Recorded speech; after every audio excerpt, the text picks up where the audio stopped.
moment to quickly take down some notes. Time itself. Now, if you haven't figured out what game I'm playing by title and from the background music, well, you haven't played Genshin before. Exactly. And you don't even have common sense. So, get some before you come here.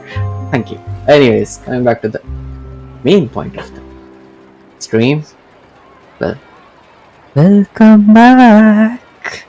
So yeah, today we are I'm planning on doing completing because I started it in the previous stream. The Roses and Muskets. And for that I need my blanket because I need some blanket support here.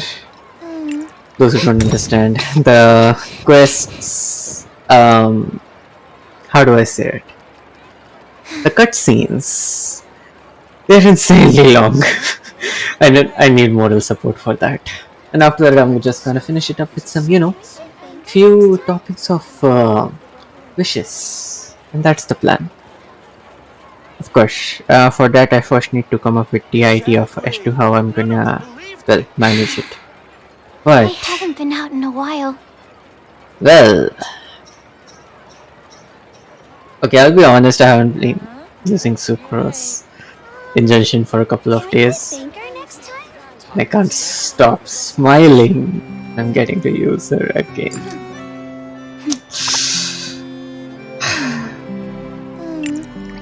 I think you miss her. But yeah, going back to the point again. The event that we are talking about is this, people. Roses and Muskets. Festive event. First want to complete all the quests. The, event. Tasks. And then work on the rest of the stuff. Because, well, let's just say this should make it more fun.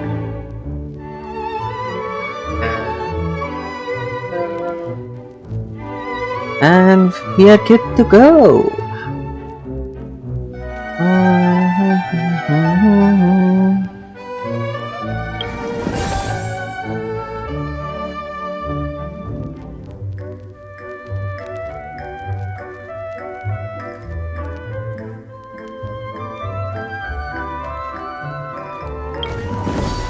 Okay, trick shots, tricky lights.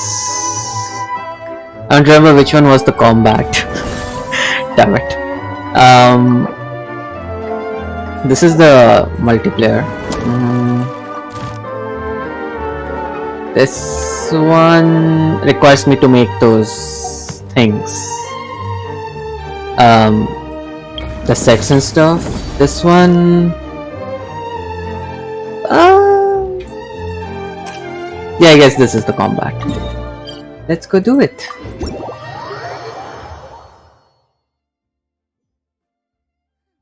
Okay. I hate combat because Genshin is not about fighting and life is not all about fighting. Who am I kidding? Okay. The way I wanna play Genshin is not about fighting. Does that make it sound better? Meh.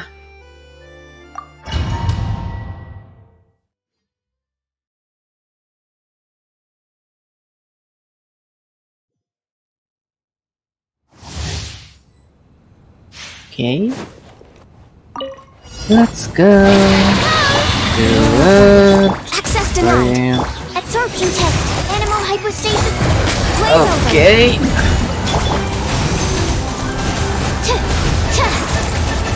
Everyone in this party is made in the way to support sucrose. That doesn't happen, you're not in the party, people. Shower me with threat. Sacred Okay.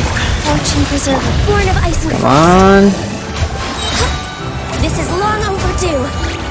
Come on. Stand clear. Okay, I might need to change the party here. Absorption test. It's like they really came up with the one type of enemy I can't beat with the third party. Strike a pose. Access denied. I can beat it, but like Goes on. it won't be fun for me to do it. Oh, this is easier. Born of ice and frost. Come All on. hail. Animal test 6308.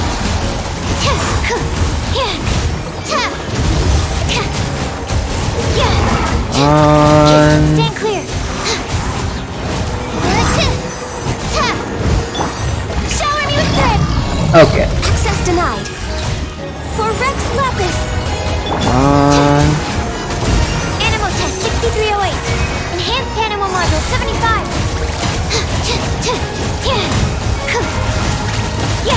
Absorption test. I have to go for a hyperdome.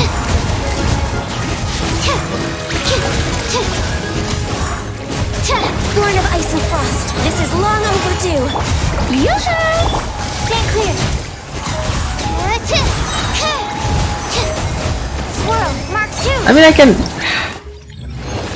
Ah.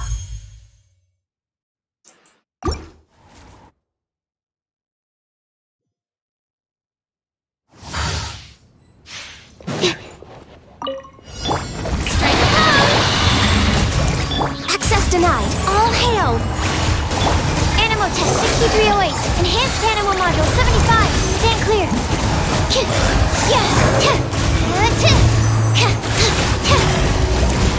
Animal test 6308. Come on. Shower me with bread. Opening box of Adepti. No touching. This is long overdue. Stand clear.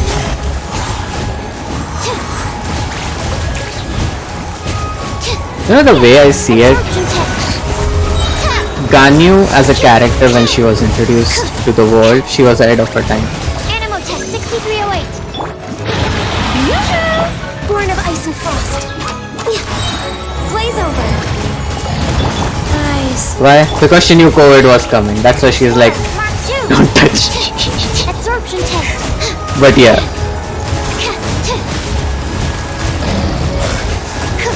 Animal test 6308. Strike a pose. Access denied. come on. Absorption test. Almost there. Time to shine. All hail. No touching.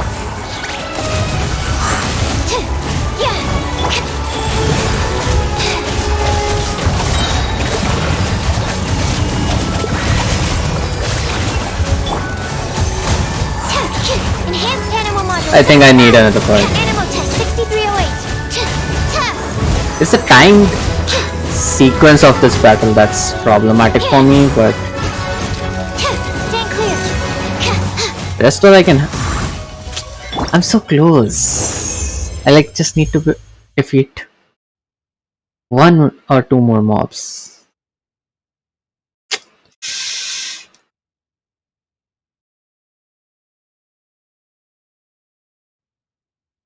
Okay, before I get into my habit of just trying it again and again and again, let me just quickly use another party and be done with it. Because I know I can be stuck in this level for like half an hour or so. And don't even realize that I have been here for so long. Don't blink. Yeah. Believe me when I say this, Speed of light. Cut to the tape. Incoming. this party is much better than what it looks like. Everyone hold hands. You just gotta believe me. You have no other choice. Strike a pose. Speed of light. With sword comes shadow. Come on. Incoming.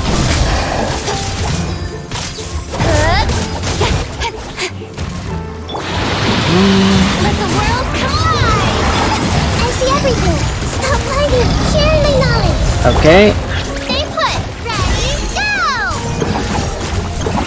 on, come on, come on, come on, come on. Okay, done.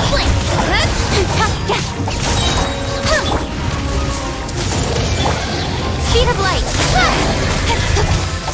Cut to the chase. And I messed up. Don't blink. Timing. Shower me with praise. Don't be scared. On. Hey.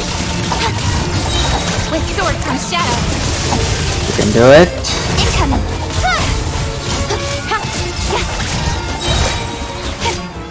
Don't blink. I call this party Kuching's last resort. Because I don't see myself using her. If not in this format, so yeah. Okay, I guess we are done here. I see everything. Cut to the chase. The ending was cool as well, so let's get going. Next is okay, I guess I'll just go with the Hyper Bloom.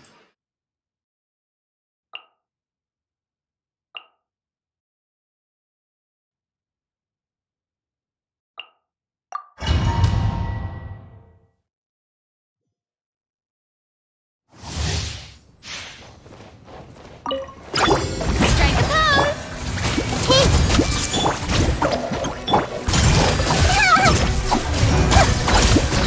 Come on. Okay, there you go. Everything. Don't blink. Hey. Nowhere to hide. Not you. One step back. Two. Yoo-hoo! You look great. You're up. Go get him, you look great. Okay. Sorry, wrong character. Everyone's okay.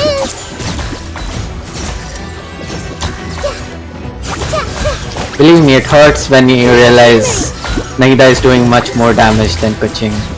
Even though Kuching has been in the game for like ages. The Temple of Wisdom. Incoming. With sword comes shadow. Speed of light. Oh no. Oh no, no, no, no, no, no, no, no, no. Don't be scared. Hey. And this is not even Nahida DPS build. It's like just her. Okay, finally. I see everything. Place where Kuching can actually do something. Nowhere to hide. Kuching. Changing plans. Don't blink. Oh shoot. Stay put. Hey, go ahead. Okay.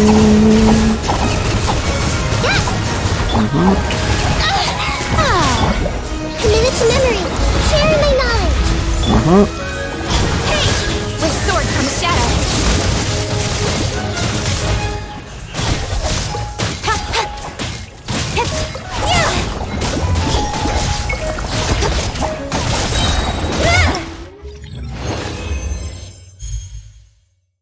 Okay. Wait, I defeated 0 elite monsters. Why? Why don't you send some elite monsters to fight? Genshin? Are you afraid? Are you scared?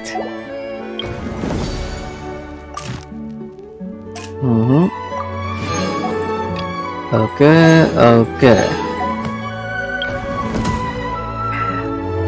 I would do this at the end. I feel bad for this, for the enemies in this one. So yeah. Let's go and do some multiplayer thingy, shall we? I hate multiplayer.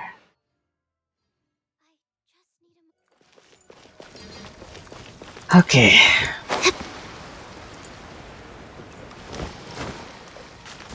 Just gotta remember, this is a competition. I just gotta play optimally from my side, even though the rules don't make sense. The mechanics don't make sense. But sure, why not?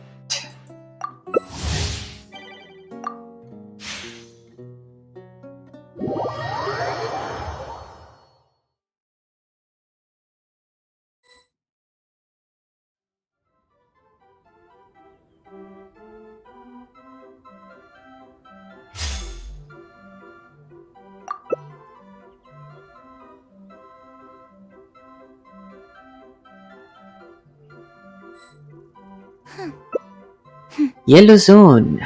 Okay. Hmm.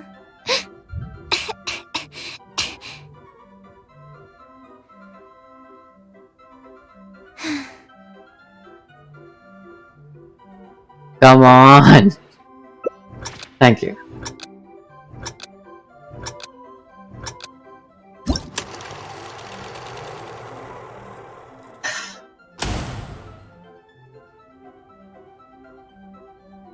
You couldn't have given me the simpler one, right? Right, Genshin? Okay. Go there, baby. Thank you. Oh no. No, no, no, no, no, no, no, no, no, no, no, no, no. Thank you. Okay.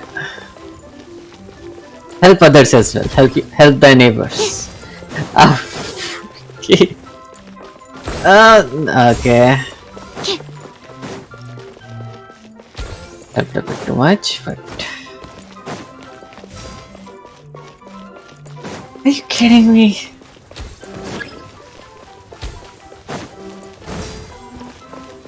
Come on, just get it. Yes. Oh! Oh no no no! Ah.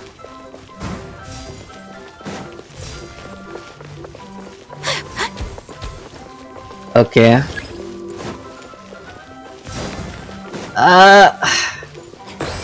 Thank you. Okay. I guess I'm the one with the lowest score. For God's sake. Guys, stop being so competitive.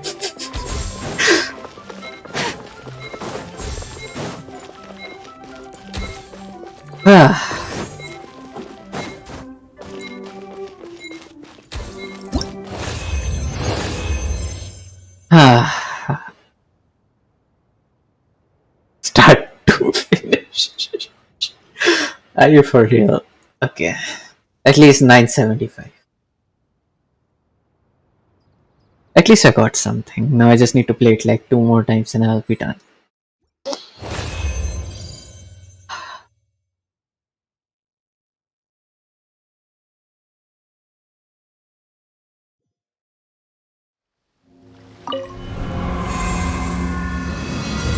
Okay. Match.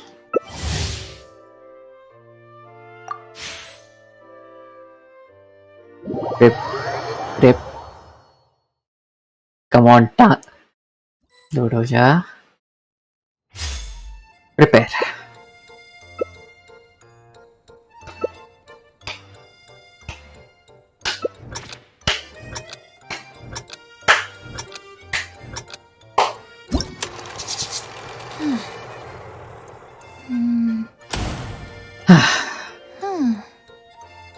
Okay.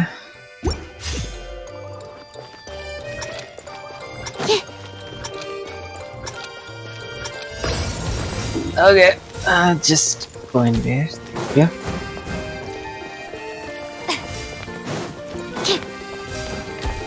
Thanks, guys.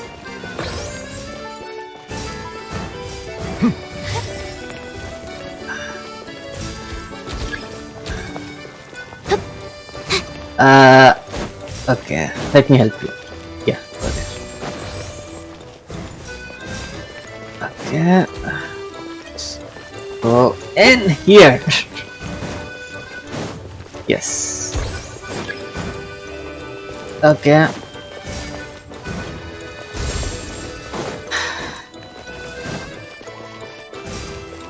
there. Hmm. Jump. And oh, sorry, I'm not competing with you. Let me help you, sir. Okay, thank you. You know what? Let me help you as well. This is a co-op, people. It's not a competition. So there, redirect,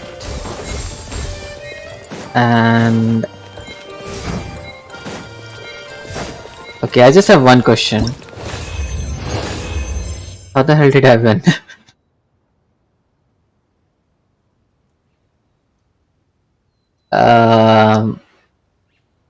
Yeah.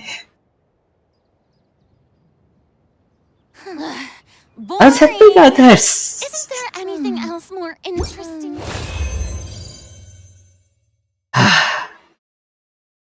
It's basically like Windbloom, but more participation. Okay, I should be getting something. Yep. Let us see. Shall we?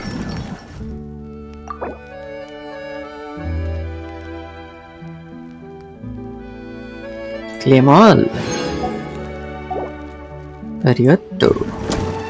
Time for some story, people.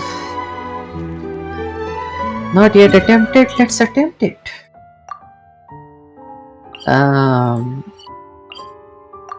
Teleporto.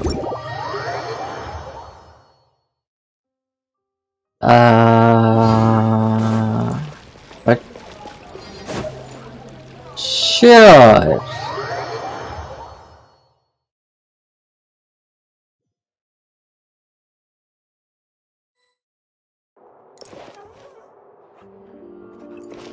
Oh, you can go to. Wait, what? Oh, I've never been here except when we were doing that event, so I didn't know you could go upstairs. Okay, fireworks merchant. Of course, Euphemia and her client Riquity have arranged to meet at Hotel de Boat to discuss a sale. After carefully checking the samples, the client acknowledges the quality of the fireworks and the deal is struck. Come on, it's Euphemia. The deal is always go.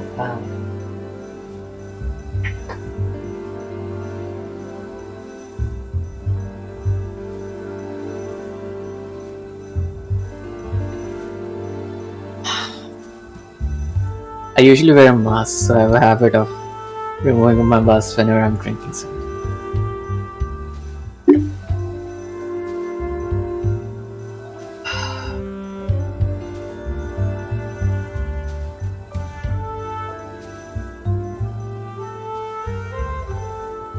Start shooting.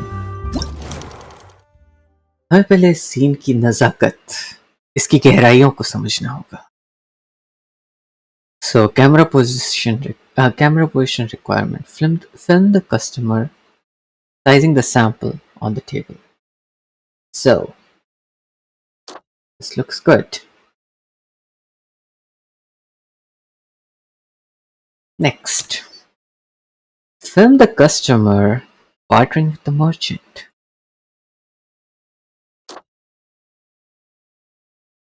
Narration. Oh my god. Oh ho ho ho ho.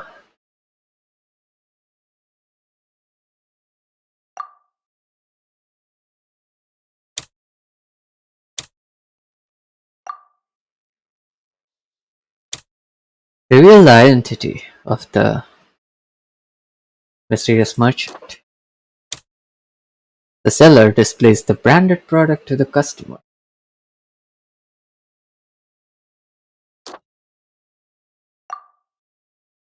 These are okay, I think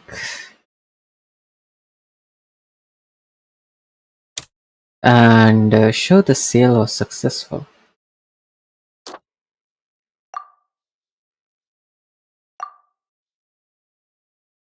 Start shooting.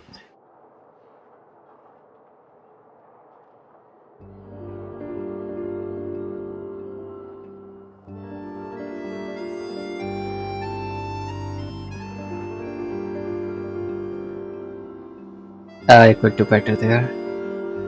I think. Yeah, beyond expectation with 2-star. Try again. Oh, okay. There you go.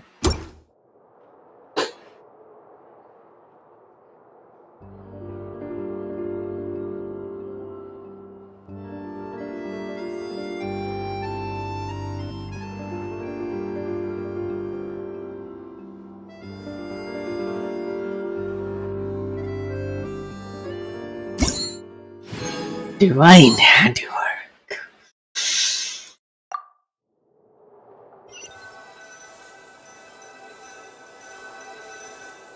मेरा कोई रिश्ता है इस scene के साथ. Hey, bye. Okay, where's the other one?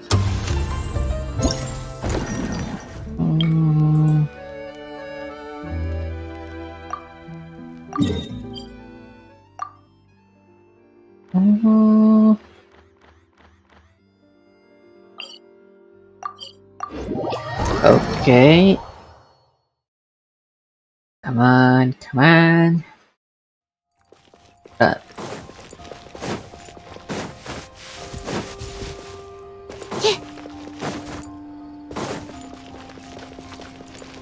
There you go.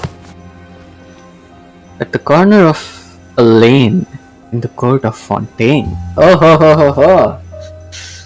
An actress, played by Charlotte, has set up a camera and is adjusting it to find the perfect angle to capture photos that show off the gorgeous scenery of the city at a glance. After mentally comparing a few different angles, she makes a decision. Okay. We will present the environment and characters who will perform. What? Okay. How does she ponders? Narration.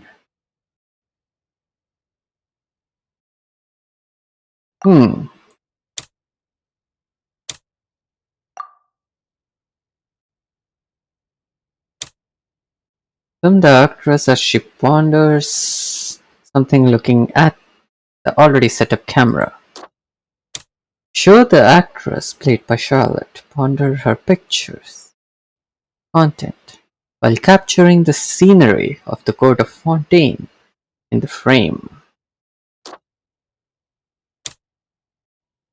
From the actress' demeanor as she shows her change in mood. Okay.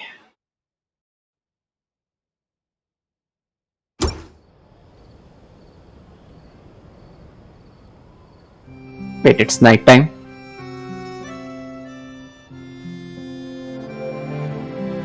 Don't we need lights for those scenarios?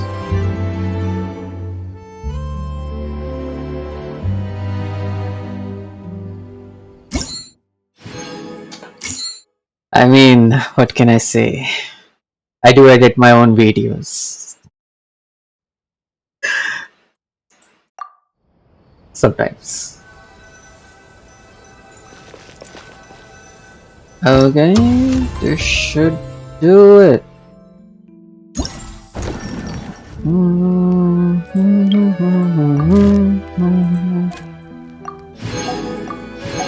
Okay, divine handiwork.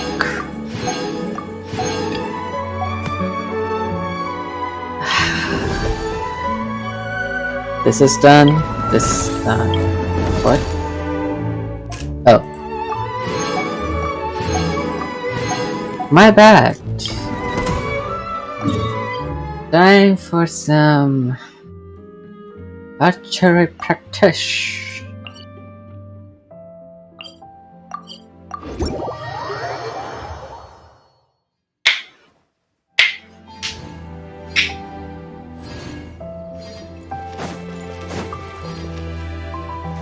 You know, when they say that the characters should have, you know, a bit of menace, a bit of depth to their character, I didn't think I would find a character who's gonna bloody snipe every other enemy she finds. And that's what Torina does.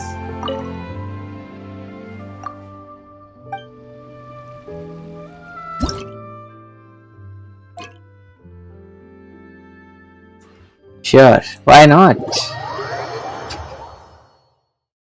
I feel guilty for playing this. Okay.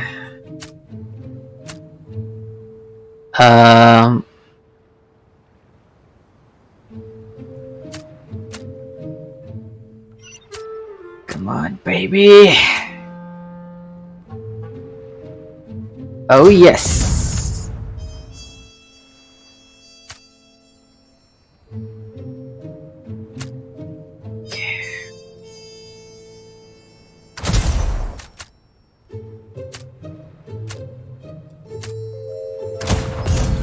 Okay.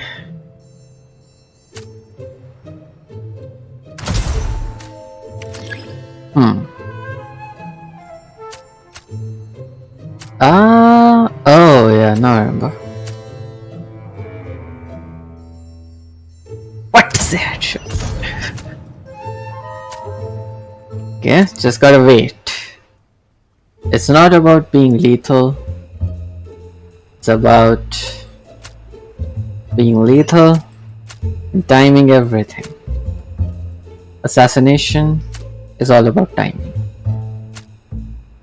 And this is not a shooting contest, it's an assassination contract, for God's sake.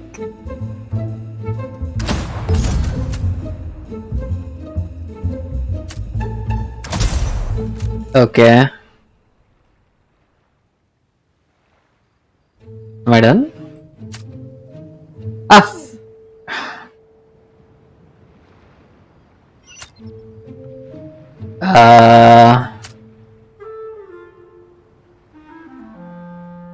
What's that? Sure.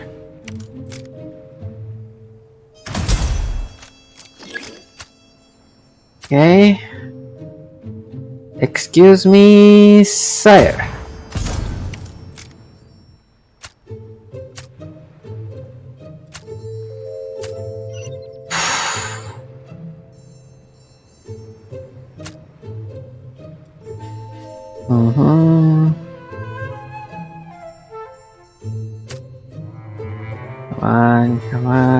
Come on. There. Okay.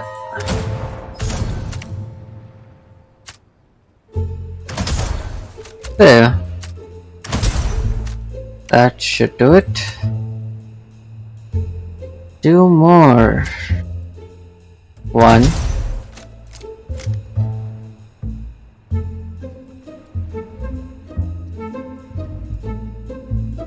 Oh. Shoot.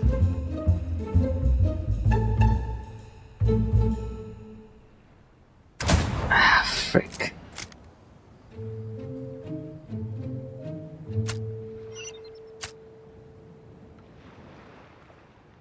Just stay right there.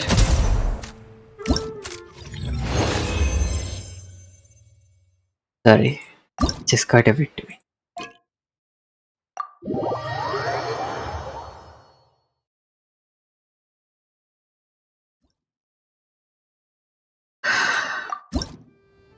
Remember, this is a game.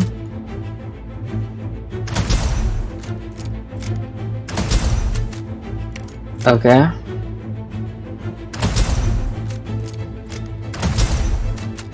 Okay.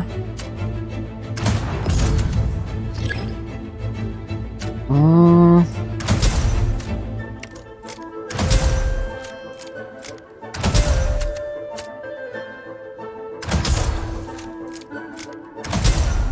Okay.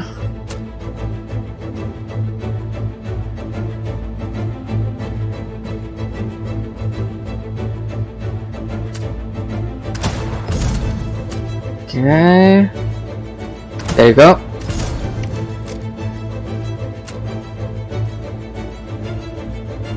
Oh shoot.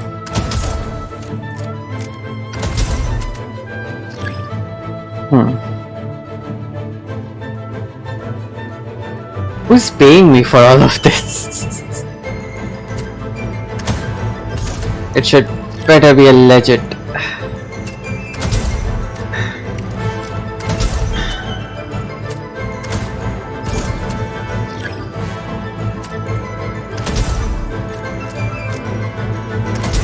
Okay.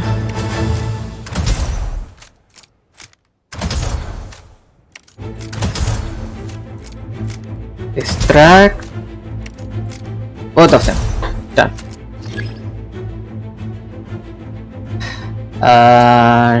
Damn it. Do.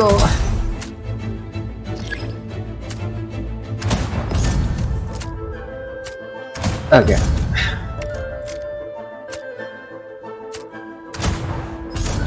Okay. One. Thank you.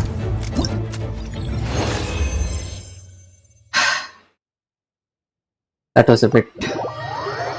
I made it a bit intense, even though I only had to use one hand for the whole thing.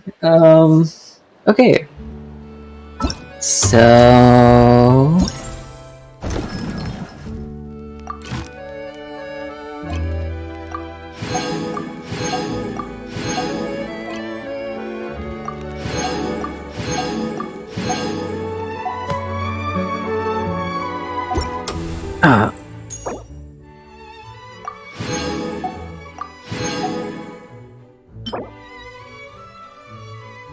I still don't understand. Attack is increased by 12%. That's not all.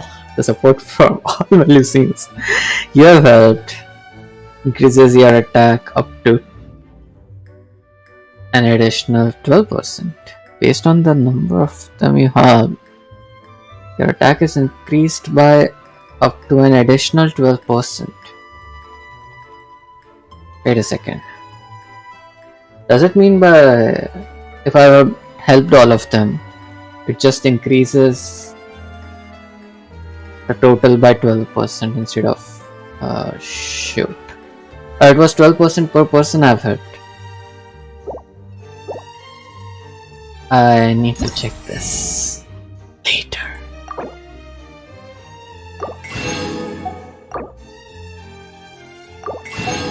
Because if it's like 12% at max, 24% attack bonus, it's okay, but I mean, you've got stuff that is way better than that. Come on.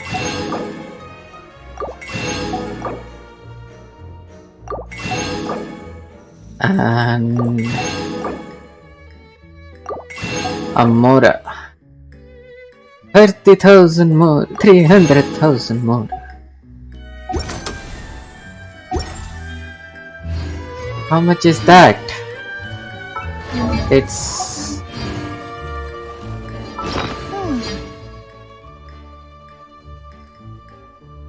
where do you get to see the amount of more you have?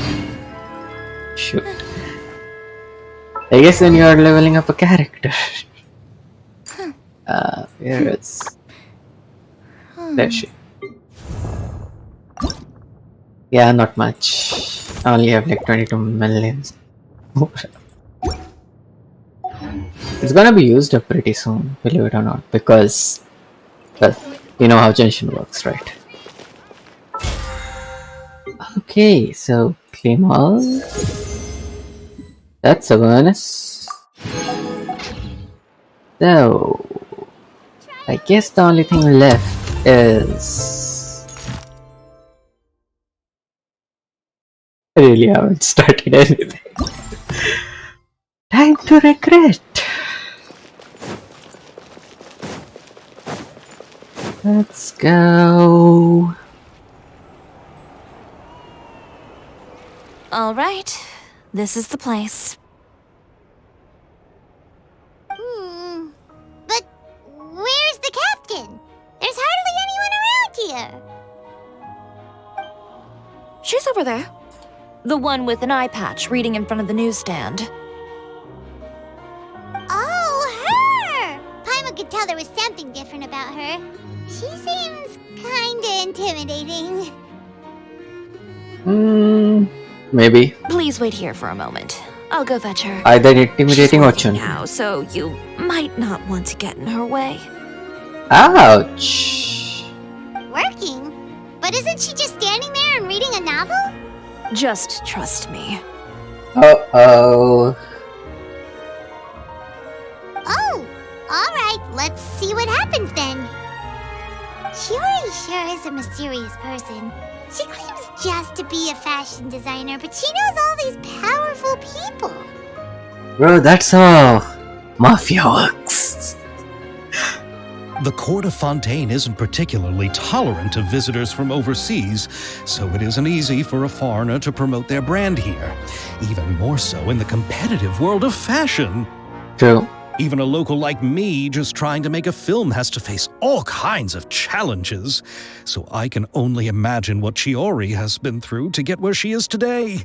I'm sure that having more connections has definitely worked in her favor. Reading on the job? Detective novel. One main character? No. Multiple.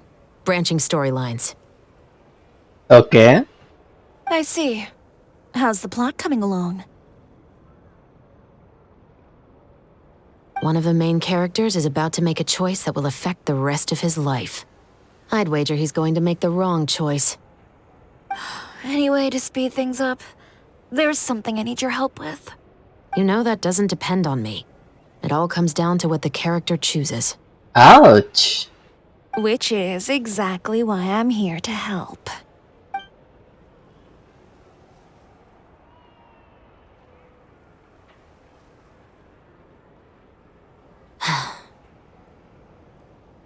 All right. It appears he made the wrong choice in the end. Uh-oh. Halt! Huh? What's going on? Hand over whatever you're holding. Oh, it's just a book. I didn't buy anything else. Then I'm sure you wouldn't mind letting me have a look.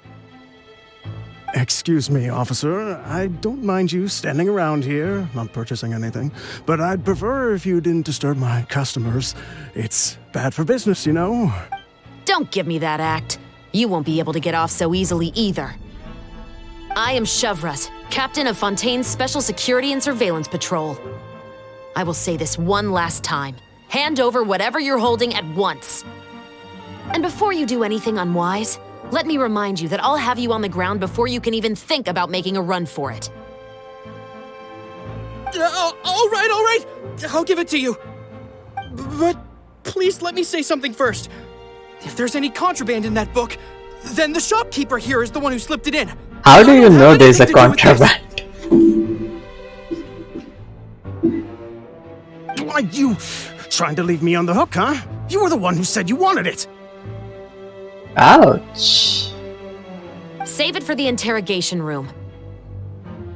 Okay. Take them away, Letelier.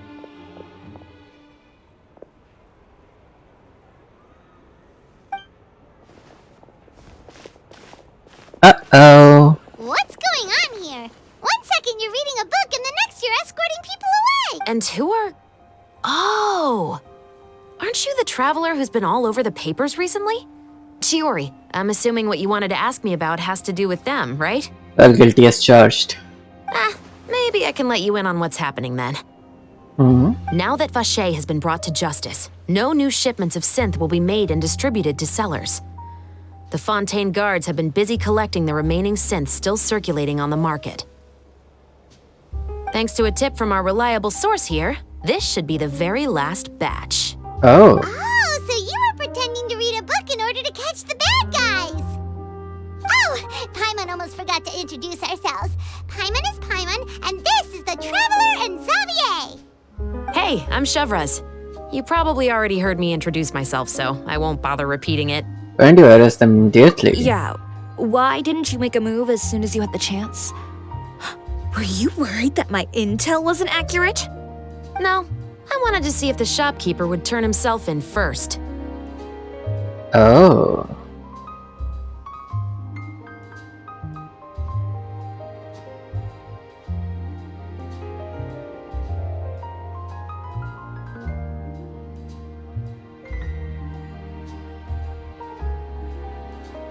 All he had to do was come up to me and say that he didn't know where the synth had come from. If he did that, then I wouldn't have had to press charges on him. Oh. He had the whole day to turn the synth over to Chevraz. But instead, the moment I came up and blocked Chevraz's line of sight, he took the opportunity to sell it off. Ouch. Yep, he made the wrong choice. And are those Even though headphones? The right choice was right there in front of him. Okay, I'm starting to like her more. But you knew they wouldn't make the right choice. Yeah, I knew. I was just hoping I'd be wrong for once. Enough about that, though. What did you want to ask me about?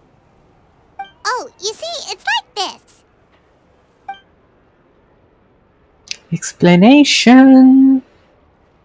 The Two Musketeers. You certainly have a good eye for a story. So what do you need me to do? Just be the action choreographer for the actors? Yeah. Yes, that's right. I want to make sure we get all the details right. I want the actor's posture and understanding of firearms to be as realistic as possible.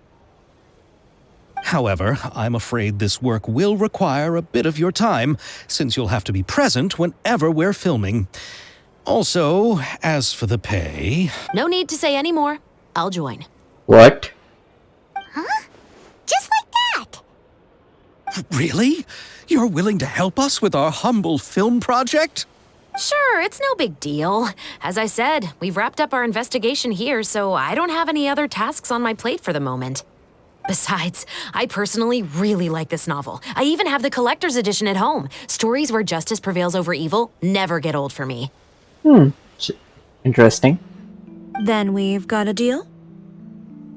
Yes, I'll see you on set tomorrow. Okay, why is everyone helping us so easily?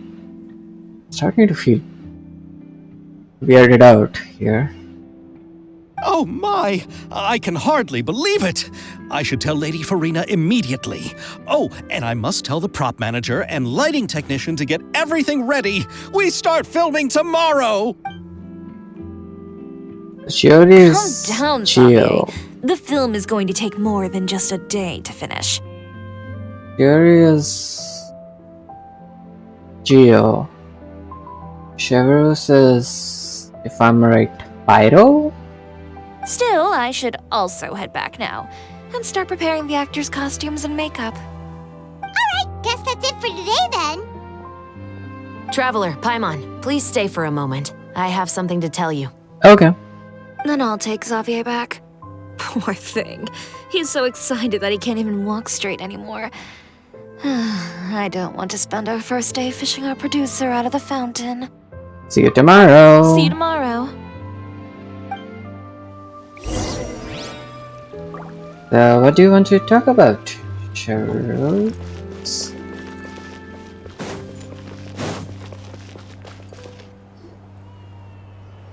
So what did you want to tell us, Chevros? Have you read The Two Musketeers? I read a bit of it. The story is about a pair of children born into the household of a baron and their struggle to survive together and take revenge for their mother. Are we sure it's not based on a real story of a couple of siblings from a different continent altogether? Because Inazuma has something similar. They were raised at the baron's estate where their mother worked as a maid. The two were illegitimate children that the Baron had with the maid, so they were never treated well by anyone. Okay, yeah, that makes sense. That is not the same story. One day, upon returning home, they found their mother had been murdered and left dead on the floor.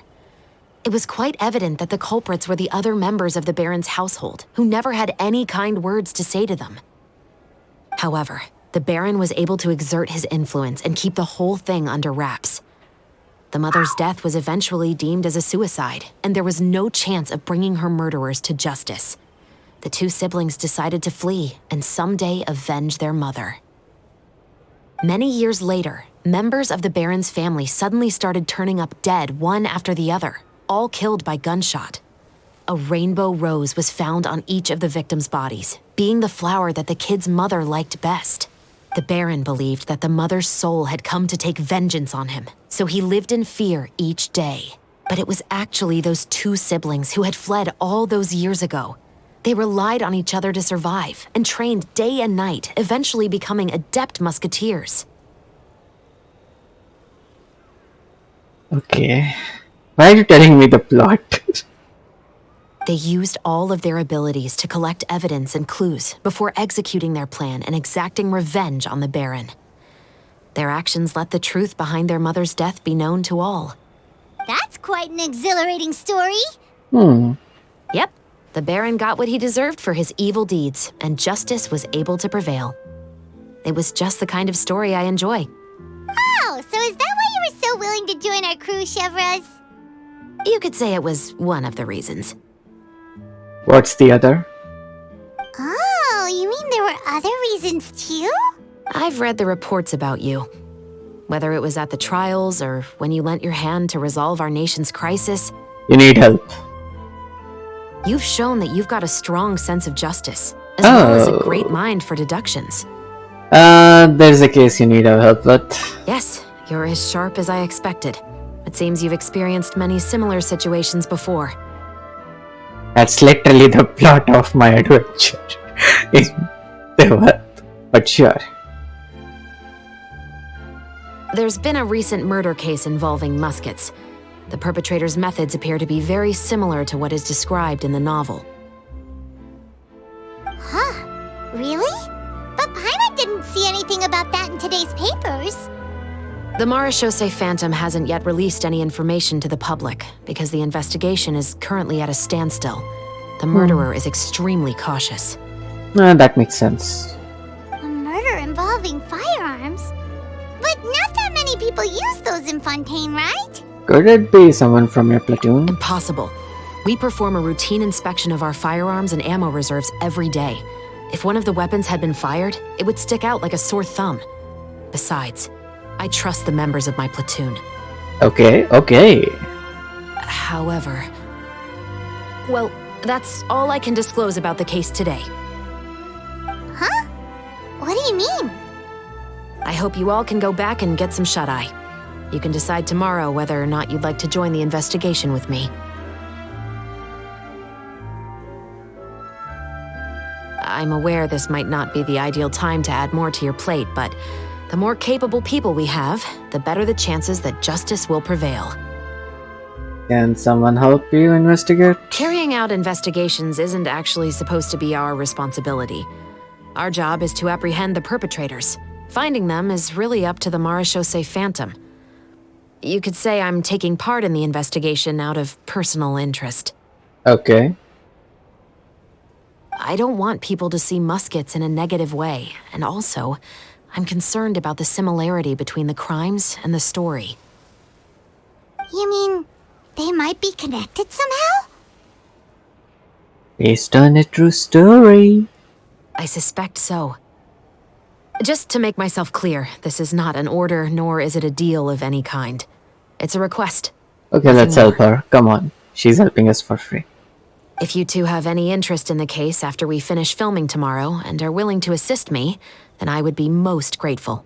What do you think, Traveler? Let's give it some thought tomorrow. You're right. Paimon's getting a little tired, too. We've really been hustling all day. You'd better head back and get some rest. It's good to keep a calm mind, especially when otherwise. When the moment comes, you might end up like that shopkeeper and not even realize that the right choice is right there in front of you. That's like you want me to help you.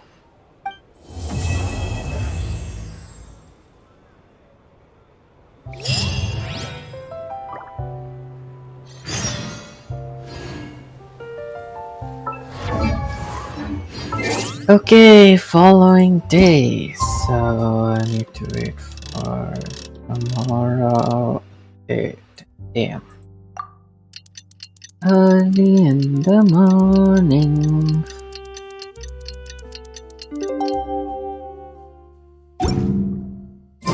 It's finally time to meet up with everyone. Paimon even dreamt of making the film last night. If Paimon remembers right, we're meeting at Hotel de Boer. Let's get going. I just realized something. Cancel navigation. Thank you.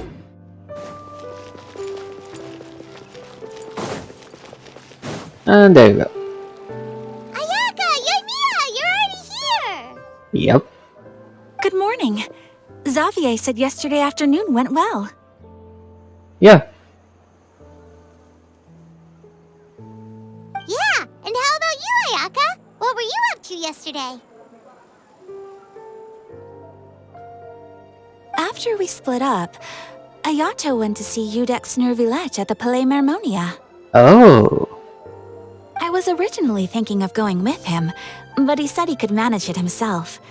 He told me to go see the sights around Fontaine and to enjoy the local culture. So I rode the aquabus with Yoimiya and visited the opera house on Aranias Island. Yeah, you wouldn't believe what we saw there! 2 mechanical puppets that were dancing together! You've already seen them, right? Yep, the Dirge of Coppelia and the Nemesis of Coppelius. It feels sad to say that I had to defeat them a lot for ascending my characters. I don't know if I feel good or bad about that. Yeah, those two! Amazing, aren't they? We sat and watched for quite a while. It was mesmerizing, like we could keep watching them forever. Sorry, playing cutscenes can be boring. I mean, it's not related to Glee or someone that like you can enjoy because it's kind of funky or entertaining. It's like a story, they're normal lives. That's why I need a blanket. Oh, it was the same for us the first time we saw them too. Yeah, it was the first time for us when we fought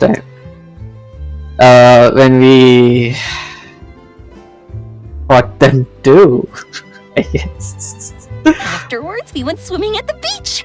Well, diving to be exact. It was the first time I ever breathed underwater! Okay, why do I feel like I missed a set of some sorts? But sure. I held Ayaka's hand and we counted down together. 3, 2, 1, and then splash! We were beneath the waves. Okay.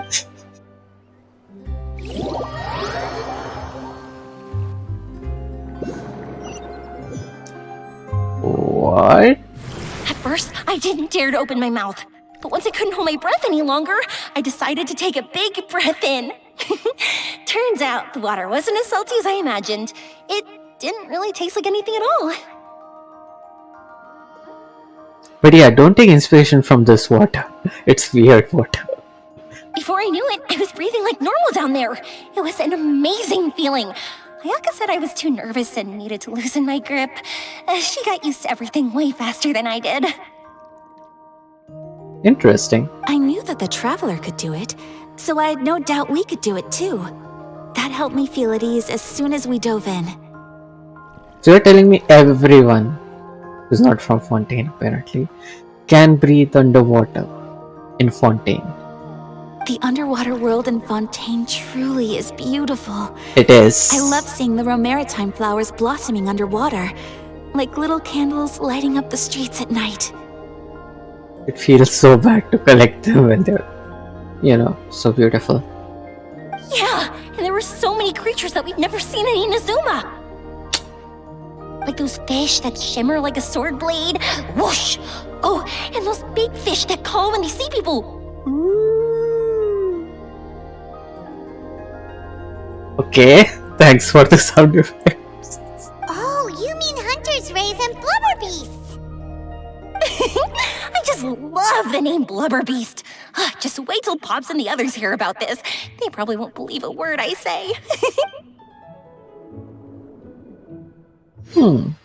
Seems like you two had fun.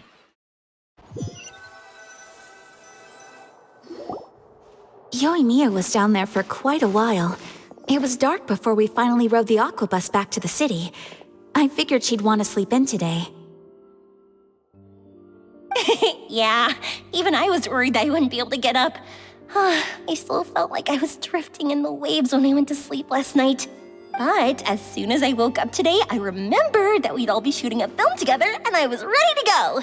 Nice. Speaking of the film, where's everybody else? My brother and Xavier were speaking to the restaurant owner about using the place as a filming location. They should be here soon. As for the others, We're here. Nice. Now we just need the prop manager and the light Please manager. excuse my tardiness. I just finished don't the know. Special Patrol's 6-mile morning jog. Okay. Wait, 6 miles? I'm so tired. I heard you all chatting, so I decided to come down. I sure could use some of that endless energy everyone else has. Me too. Good morning, everyone. Morning. Morning. Can someone fetch me a cup of coffee? More milk, hold the sugar. Sure, I'd be happy to do that for you. No, you can't go anywhere. Please, have a seat over here so I can get started on your makeup. The last thing I want is coffee stains on my costumes. Ouch. I can get the coffee. It's the perfect job for an assistant.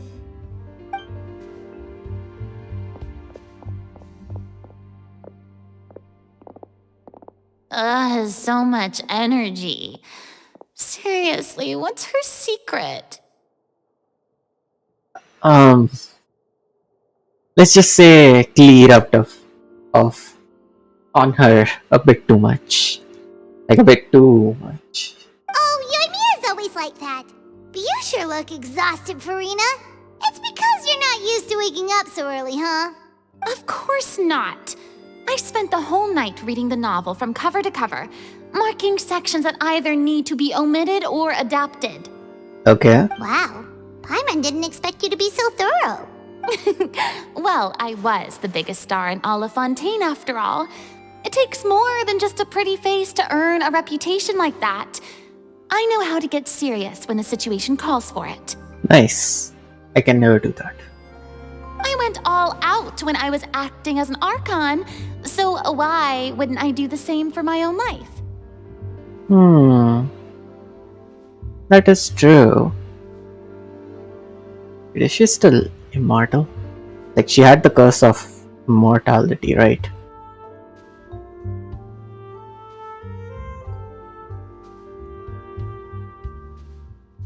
I don't wanna know.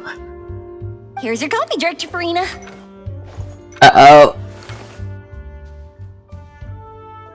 Oh, thank you.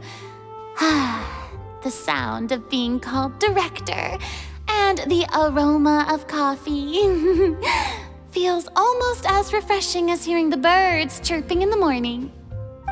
It seems everyone has managed to arrive on time. We've reached an agreement with the restaurant owner. We are free to use the second floor to shoot our film. Nice. Really? That's great! That reminds me, I need credits for my video. He is really looking forward to our film and hopes that providing his restaurant as a filming location will attract more customers. Well then, Mr. Xavier, I'll leave the rest to you. Okay, thanks. First, I'd like to introduce our new members. This is our prop manager, Veronique. She'll be Okay. in charge of all the film's props and items. And this is Bono, our lighting technician. He'll be in charge of lighting and illumination to set up each scene's atmosphere. Wow. Sure feels like we have some real professionals joining the crew now. First of all, please allow me to first express my sincerest gratitude to everyone in the crew. When my investor informed me yesterday that he wouldn't be able to provide the funds, I really thought that this was the nail in the coffin for this film. Don't worry, bro. It happens. I had no idea that I'd find so many people willing to help me on such short notice. Thank you. Thank you all from the bottom of my heart. No need to be so cordial, Mr. Xavier. We're all honored to be a part of this. Your works made a profound impression on me when I saw them back in Inazuma. I am sure that someday, this film will be remembered as a prime example of cultural exchange between Fontaine and Inazuma. Yeah, the siblings are a bit too much into it. Yes, the story is the reason I agreed to join. I can't bear to even imagine what this film would look like without the very best director. Anyway, I would like to make a promise to everyone that as the producer of this film, I'll do whatever I can to ensure that everything goes as smoothly as possible. It's gonna get so much complicated. This is not just my film. It also embodies the thoughts and feelings of every person here, as well as the endless effort we are about to pour into it. So, without further ado, The Two Musketeers will officially begin filming now! You may take it from here, Director Farina. All right, listen up, everyone. The first scene takes place when the two young musketeers are living at the Baron's home, still unaware of all that is about to happen to them. We'll need props and lighting to set the scene. Our lead actors can go get their makeup done, and extras, please take this time to go over your positions. Whoa. Seems Farina's really kicking things into gear as the director. Is everyone clear? I don't want anyone traipsing around the set like umbrella finches. Ouch! Cameras will start rolling as soon as the set is ready.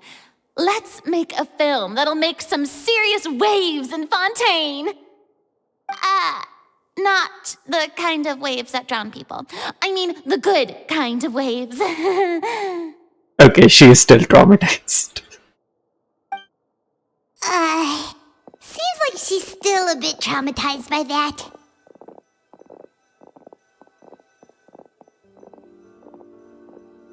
Well, I guess Paimon read my mind. Anyway, let's go see if there's anything we can do to help. Fiction and reality inside and outside the frame.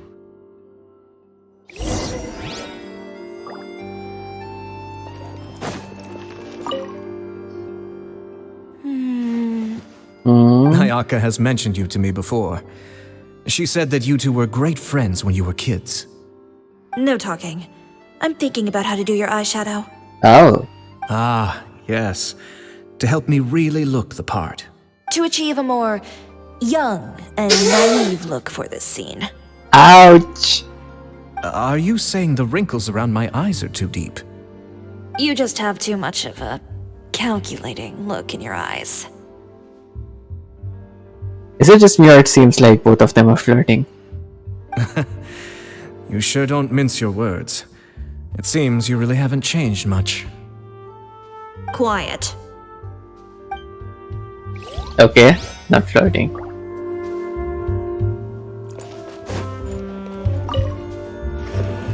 How about here? A little more to the left. You got it. Hey, Yoimiya, do you need a hand? No, I'm fine. You know, doing the lighting is kind of like designing a fireworks show. It's interesting to imagine what kind of atmosphere the lights will create. I heard that the Traveler will be operating the camera and Paimon will be the clapper loader, right? Those roles are just perfect for the two of you. Ouch. Really? Is that because it'll be easy for Paimon to hold the clapperboard while flying? That could be the reason, Paimon. Well, sure, there's that, but that's not exactly what I meant. I just think that after all your journeys together, you two must have developed a super close bond and just naturally know how to work with each other. If I'm not mistaken, the director will want the cameras rolling as soon as the clapperboard goes clack. Actually, we start rolling before that.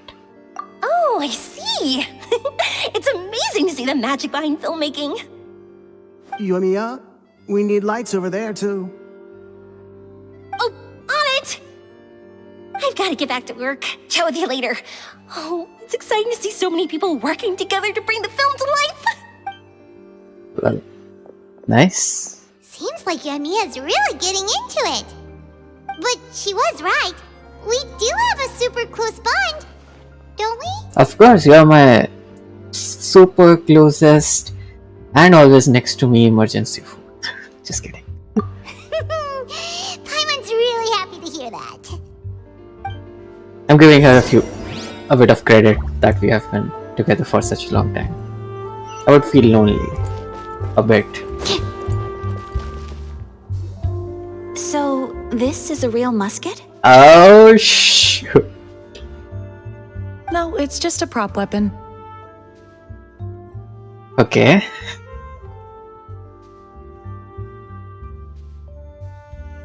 Not bad. Have you seen a real musket before? Only in books and newspapers. I made this one based on the relative shape and proportions I saw in reference images. When we're filming, some special gunpowder will be applied around the muzzle, which will help create the flash and smoke effects of a real gun being fired. Which means it'll be up to the actors to portray the recoil. Oh. That's right. The sound effects for gunshots will also be added in post-production. Thank you, Veronique. I think I know where to start now.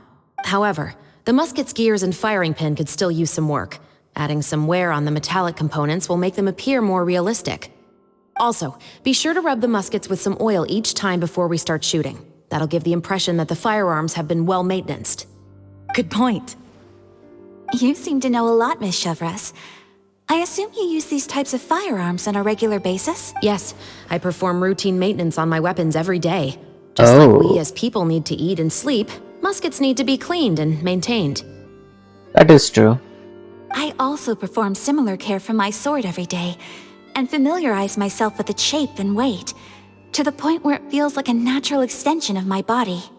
Do you think we're gonna have a scene where she's firing a bullet and Ayaka is trying to cut it mid-air? Yes. This way, our weapons will never betray us in the heat of battle. Yes, well said. It seems we have the same philosophy on this topic. Oh, sounds like they found a common interest to talk about. Though these props differ from the muskets I use, I can still give you some pointers. Nice. Good. I look forward to your instruction. First and foremost, never point the weapon at anyone, regardless of whether it's a real or prop weapon or whether you're holding it or it's on the table. This holds for any time when you're not actively engaging an enemy. How are we gonna shoot then? Okay, understood. When aiming the musket, extend your arm so that it's level with your shoulder and use your eye to look down the weapon's sights. Like this? Not bad. Now, try saying your lines. This is the end of the road for you. Good. Now turn your body a little. That way, you'll give your enemy less of a target to work with. And relax your shoulders. Here, allow me to demonstrate. This is the end of the road for you. Ouch. Huh. Excuse me, Miss Chiori. Director Farina, there's something I wish to discuss with you. Oh? What is it? Like this? Yes, much better. What do you think? Okay, I think I get it. I do see your point. But are you sure you wish to do this? I think he's gonna switch roles with Chevreuse. I believe it would be most fitting. Well, if you insist. All right, I understand. Miss Ayaka, Miss Chevres, could the two of you please come over here? Huh? What's going on? Are we gonna start filming now? Now searching the roles. Let's go see. What is it? I have a question for you, Miss Chevres. Would you be willing to play the role of a musketeer? What? To clarify, I would like to turn over my role to Miss Chevres. But brother... Don't worry, Ayaka. I actually view this as a good thing. I was becoming troubled trying to set aside some time to speak to the staff at the Palais Mermonia. I would like to have some conversations about the cultural exchange between our two countries, and I've heard that the bureaucratic process here can get rather complicated. I would say it's not, considering the fact that we have missed 3 different hearings, went to jail, came back. Basically messed up the whole country's system in a few days. Now I will be able to focus on my work. Besides, you also know that I'm not really one for public performances. Are you really sure? From a director's point of view, I also felt like the relationship between the two musketeers in the original story could be improved. The older brother in the story plays the lead role with his overbearing character, but this causes his character to overshadow that of his sister, and the theme of the two supporting and relying on each other isn't conveyed very well. Oh. But if we were to change the siblings to two sisters of a similar age, then that aspect of the story might come through more clearly. This is really like they're speaking to a grandma who is helping them out. Also, I've seen you instructing Ayaka. That cold and dignified personality is exactly what we need for the older musketeer. Of course, even with all these insights, the decision should still be made by Miss Chevres. Chevres mentioned that she really likes the story, right? Paimon bets that she'll take the role. All right, I'll take the role. Good. Nice. It's decided then. I'll get started on making edits to the script. We'll also need to make some immediate adjustments to the lighting, props, and costumes. I have a feeling that our adaptation will be even better than the original story. Nice. You're doing a great favor for me, Miss Chevres. You have my gratitude. Don't mention it. I like this character, so if anything, I should be the one thanking you. Well, since my brother is the one who brought up the idea, I suppose there's no need to worry. Let's go, Miss Chevres. I look forward to working with you. Please, just call me Chevres.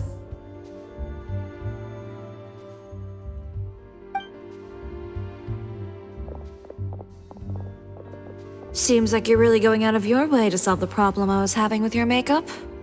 Surely you jest, Chiori. I assure you that I was mostly motivated by a desire to spend more time on formal business.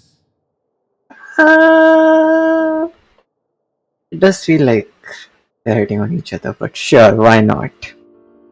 Oh, come on. You really think I'd buy that? According to what I've heard from Ayaka, her brother is someone who can juggle 10 different matters at the same time. I'm sure you have other reasons for backing out. Perhaps.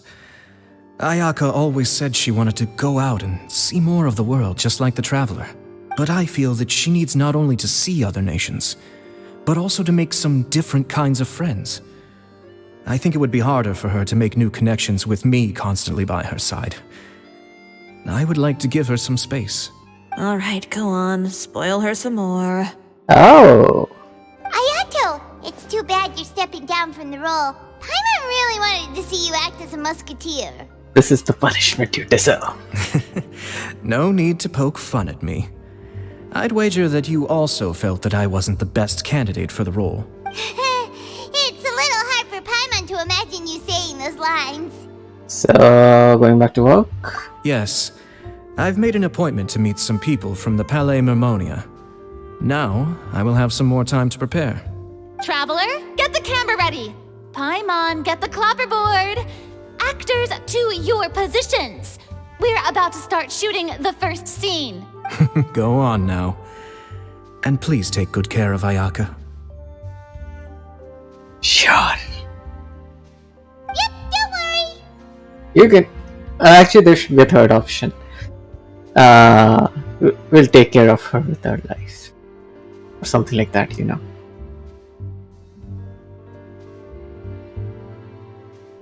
Thank you. I look forward to seeing the film when it's finished. Okay, boss.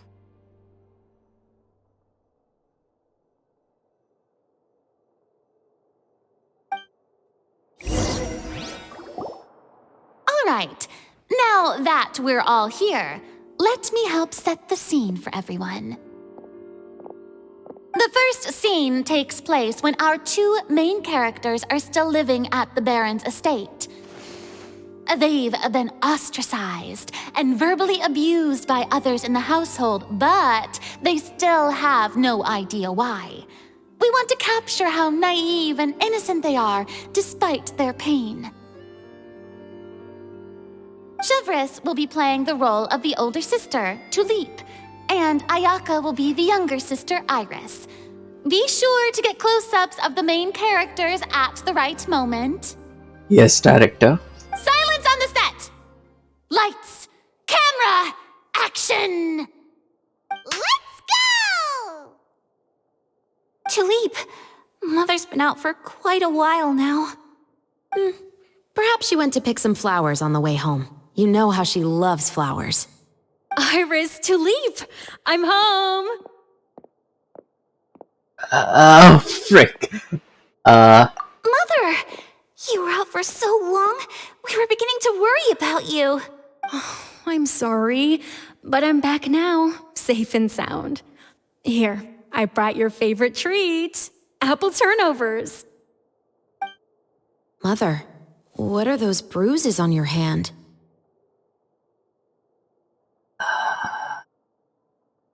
Huh? What bruises? Oh, I must have bumped into something while I was working yesterday. But I didn't notice them this morning. Then perhaps they're from when I accidentally tripped when I was out just now. By the way, did you have fun playing at home?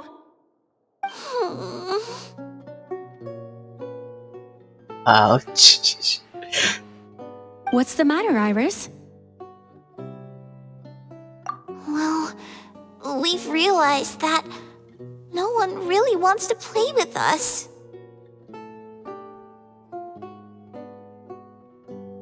They even took Iris's doll and spat at us.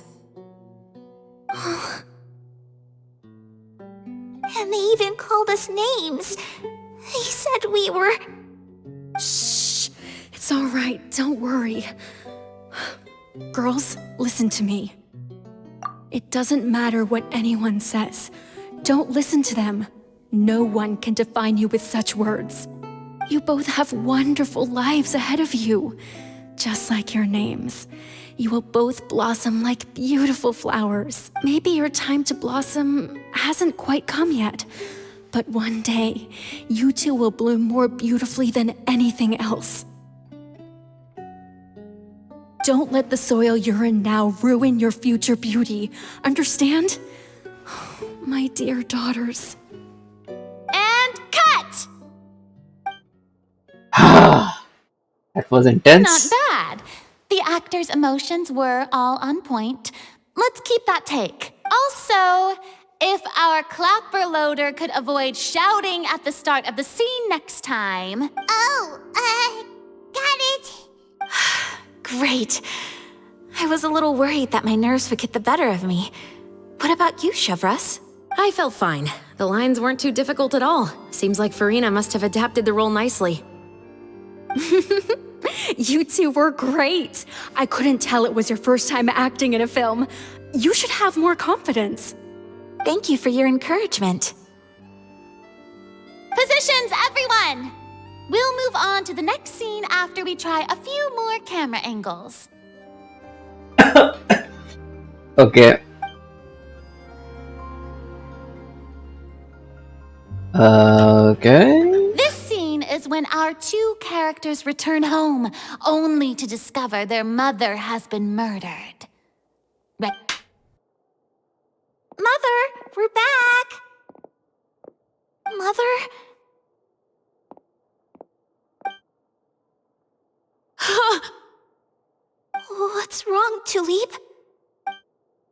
Iris, stay away! Huh? Why? What's...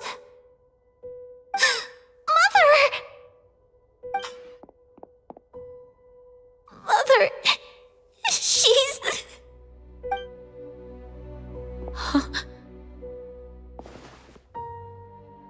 There's poison in this cup. Huh? I could have sworn I've seen this kind of cup before. Those aristocrats.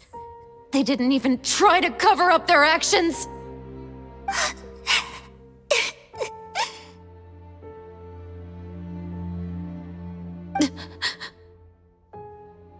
Iris, we need to leave this place. Leave? But now that Mother is gone, where can we even go? Anywhere. All I know is that we can't stay in this house. We'll have our revenge, I promise you. Just not right now.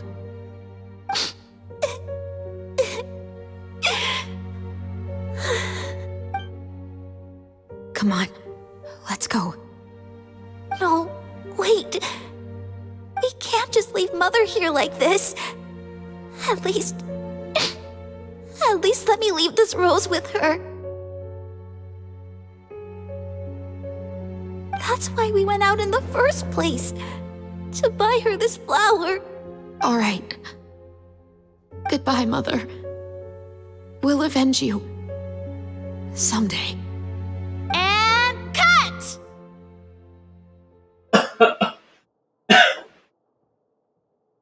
Okay, that was intense. Beautiful! Great performance! Oh my, you're so amazing, Ayaka! And were those real tears I saw? How did you do it? I was surprised too. Thank you for the kind compliments. Actually, as soon as Director Farina said action, I told myself not to think about anything. I just felt the weight of the moment and became the character. It's quite similar to practicing the art of the sword. You clear your mind and focus only on what's happening in front of you. Ouch. Ayaka's performance was amazing. Have I discovered an acting prodigy? Yes. Pipe down, everyone! We need to move on to the next scene!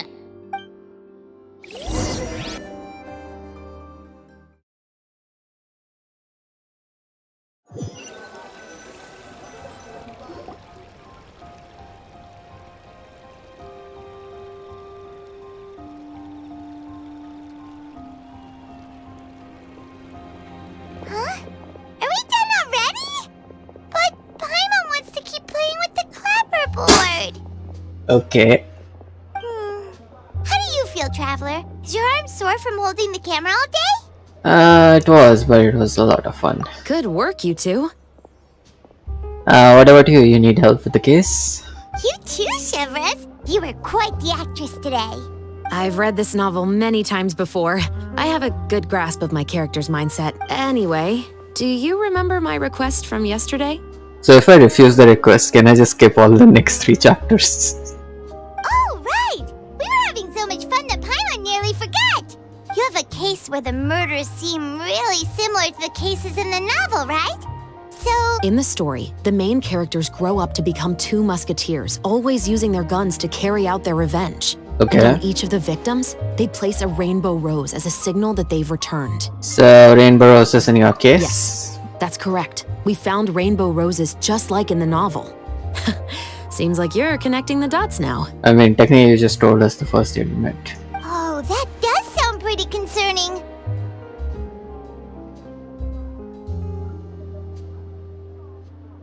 Especially after seeing the script today. Oh, now Paimon can't stop wondering what kind of ulterior motive the murderer might have.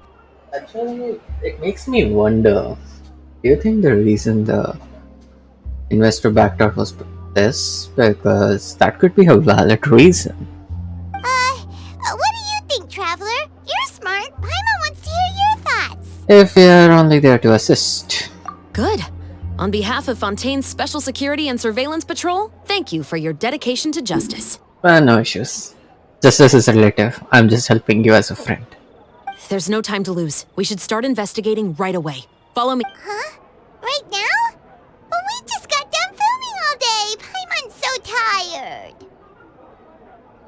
The most valuable intel always comes after nightfall.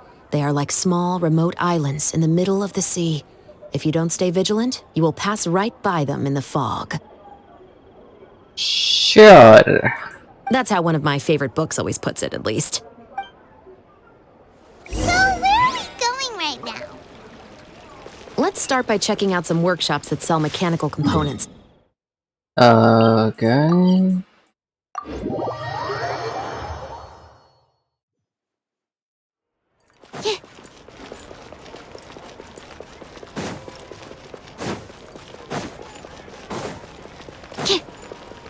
And there we are. Welcome to LeChaux's Clockwork Workshop. How can I help you? Hello. I'd like to know if anyone has purchased some special components lately. Special components? Sorry, could you be more specific? Muskets. Did anyone buy weapons? I mean the kind of components that aren't typically used for clockwork toys, but for firearms. Huh? For firearms? No, we don't sell those sort of things here. Don't misunderstand. I'm not here to cause any trouble. We are merely investigating a case, and we're hoping that you could cooperate. Well, to be completely honest, I'm not even sure what kind of components that would entail. Has anyone ever purchased components here as an individual rather than on behalf of an organization? That's a very good question. We have a lot of customers who buy toys, but those who buy components are all regular customers who buy in bulk on behalf of their organization. Is that so? I understand. Thank you for your cooperation. You're welcome. It's the least I can do. Interesting.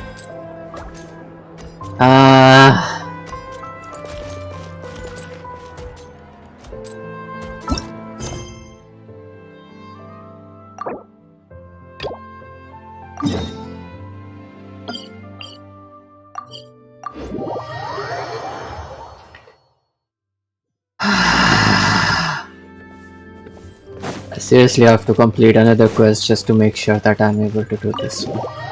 Why?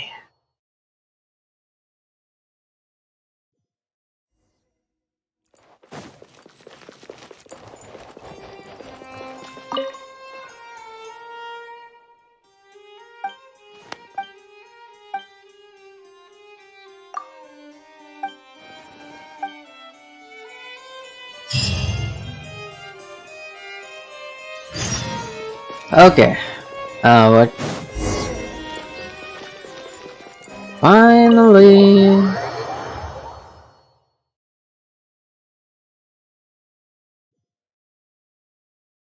Okay, now here is the workshop. Chop.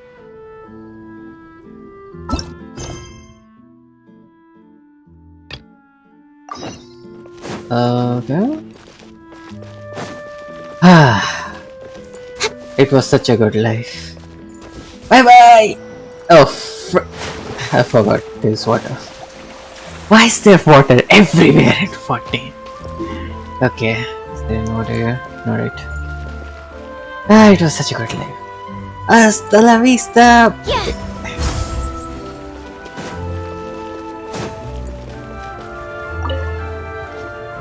Oh, hey, Chevres. Run out of oil for your musket again? Well, it is very interesting scenario, you know. You're here for a murder case. Are you the thing that you are modeling? Are you sure that's not related to a human? Hello, Estelle. I want to know if anyone has come to your shop recently to order some firearm components. Oh, is this another case? Let me think. I don't think so. Some people have requested that I make some prop guns for the Fontanalia Film Festival, but I refused all of those requests. Oh? Why's that? Because there's no profit! I only make things here that can do some real heavy lifting. I don't have the energy to make some new molds just for the festival. Ouch. Then has anybody come specifically looking for mechanical components? Well, I usually sell off my scrap to the Fleuve Centre. I don't typically give them to one specific person. I understand. Thanks for your cooperation. Don't mention it. Always happy to have the Musketeers' patronage. Good for business, I guess. Seems like we haven't found any leads to go off yet. Yeah, unfortunately. Alright, let's head to Fliv Sandra next. Okay. Are you sure? People might not be so thrilled to see the captain of the special patrol there. You think so, huh? Then I guess you don't know. Huh? Know what? That I grew up in Fliv Sandra. Oh.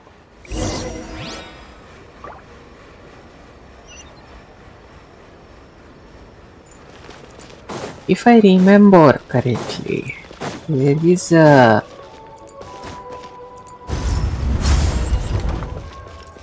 Wait. No. Wait. Wait a second. Do not take fall damage. I need to check that. Test that theory.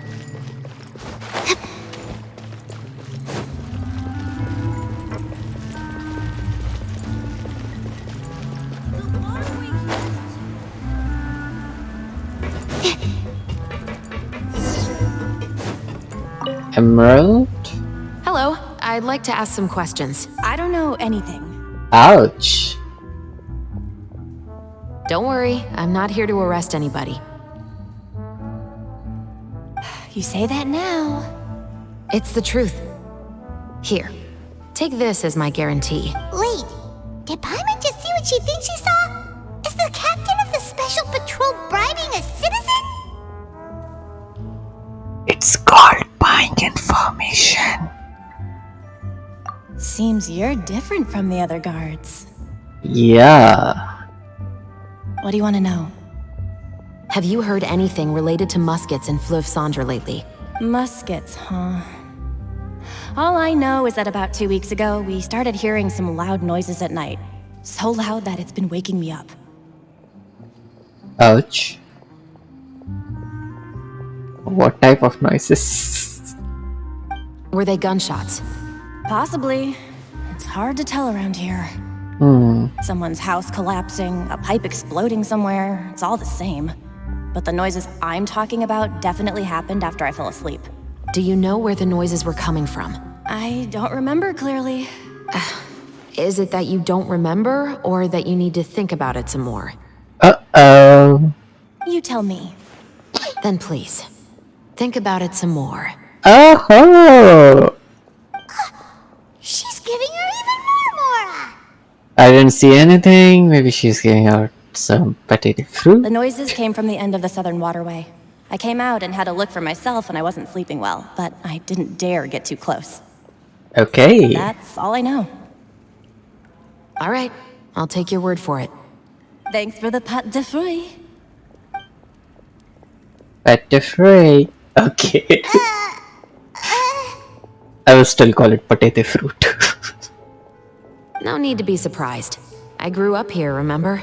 I know how to get people around here to talk. What the? I want some.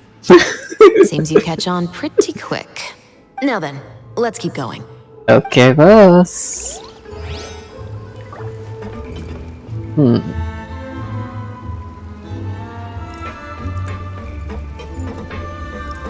Potato fruit.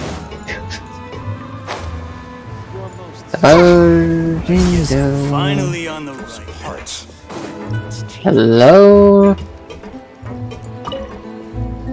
boss. It's been a while, Tetro. Please, just get on with your request. I want to know if you've heard anybody talking about muskets lately.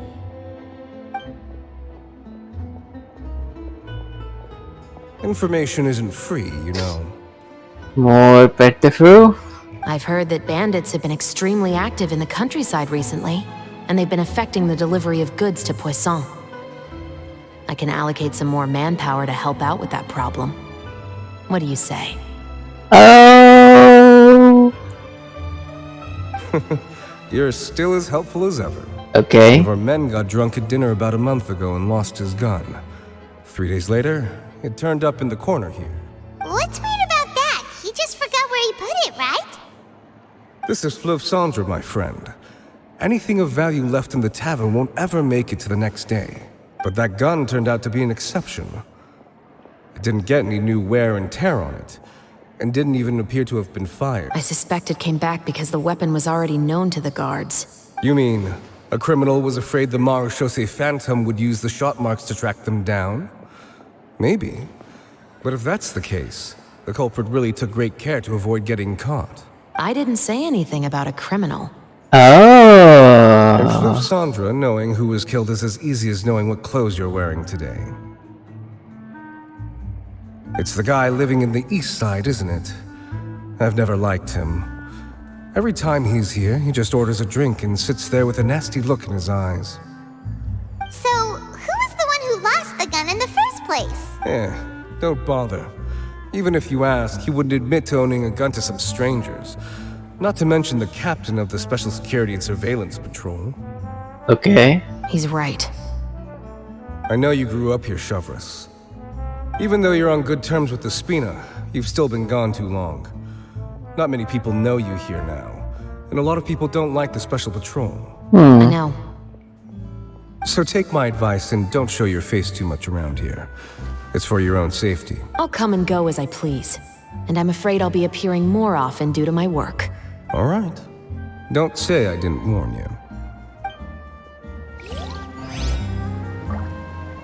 Okay, one last investigation.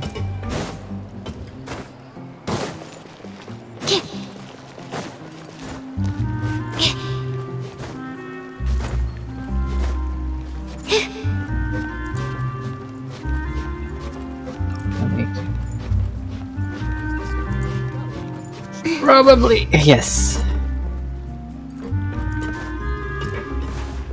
Oh, I thought I could just travel on.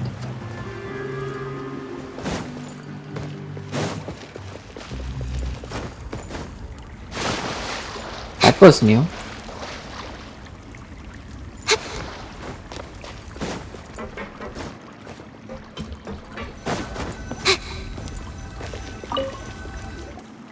What's all this? Some broken planks and barrels, as well as some liquor bottles? Shooting targets. Shooting targets. Shooting target. Yes, but have a closer look, Paimon. Even though somebody has purposefully tried to clean them up, these are obviously marks from musket bullets. In other words, someone was here trying to improve their shot. They were using the barrels and bottles for target practice. Could it have been the killer? Your guess is as good as mine. Although many people at Fleuve Cendre own guns, few hide the fact from others. And even fewer would go to such lengths to hide markings from practice shots. Oh. Anyway, let's go. There might be more to this.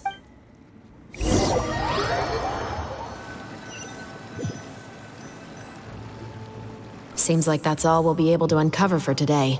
Paimon feels like we managed to learn a lot more here than up on the surface. Yes. Assuming that everything we found is indeed connected to our suspect, then their timeline was probably something like this. A month ago, our suspect found a gun and took it home to disassemble it. Once he'd figured out its mechanics, he brought it back. In the following weeks, he used some parts to create his own makeshift musket and took it to the Fleuve Cendre for target practice. Then, a few days ago, he found his target and carried out the murder. Once the deed was done, he left a rainbow rose on the body, just like the scene in the novel. Understand the situation, but it's just my thinking. Killing someone with a musket is much more difficult than you might think. There's gunpowder, there's, well, for current situations, there's gunpowder, there's material analysis, your footprint will be there, you would have gunpowder on yourself, blood spatter, patterns, sound, and then you have video recording of that area through CCTVs. Otherwise, graphic cameras.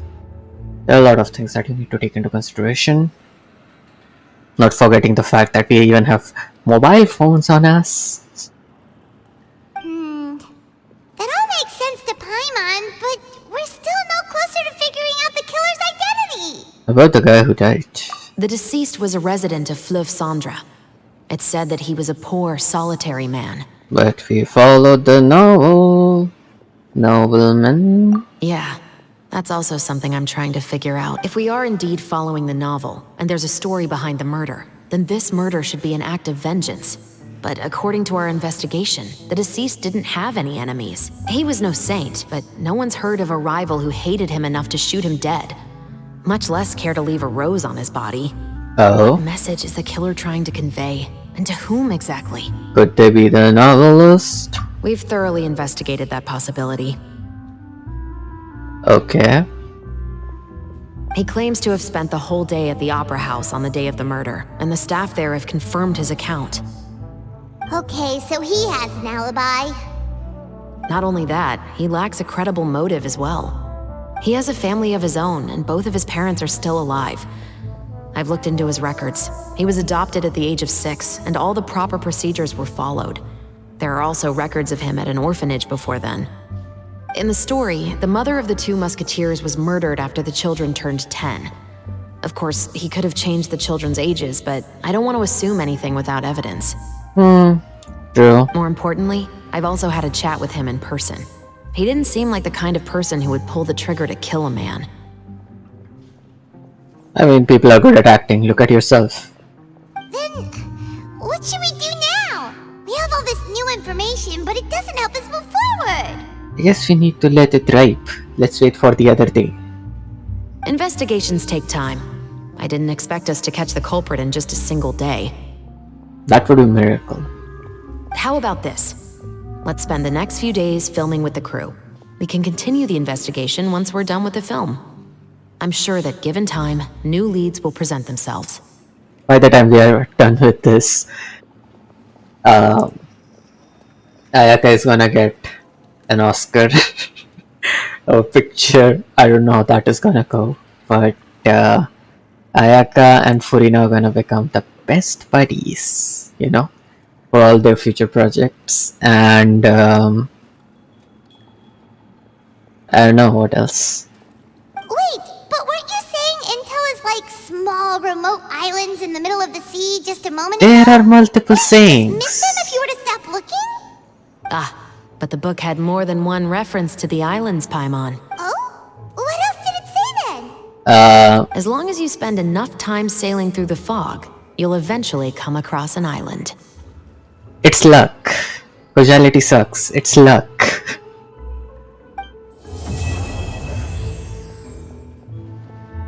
Also, philosophy. Sheris, we are getting late. What? Never thought that the captain of the security and surveillance patrol could come from the Fleuve Cendre? Huh. You mean rising through the ranks? It was a struggle, for sure.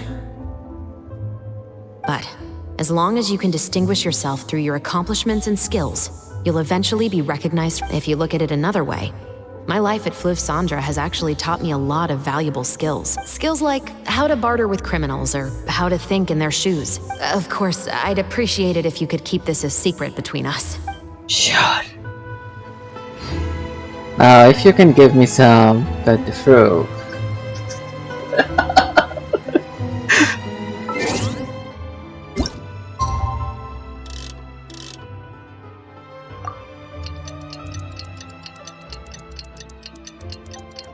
I just realized I have like 22 million more in this game. I don't even know how much that is. In game lore perspective. It's filming time again! Our schedule is jam-packed for the next couple of days.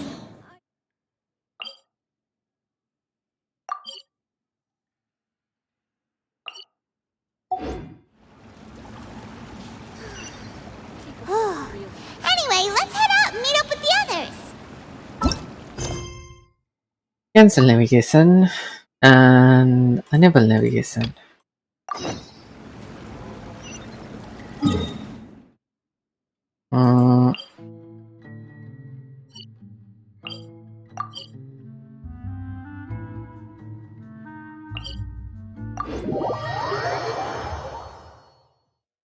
Oh, outside shoot. That's interesting.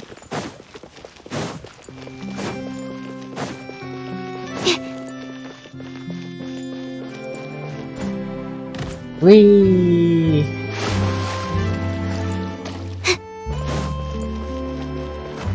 Don't do this at home, people. This is a game. What you're gonna do at home is your real life. For God's sake.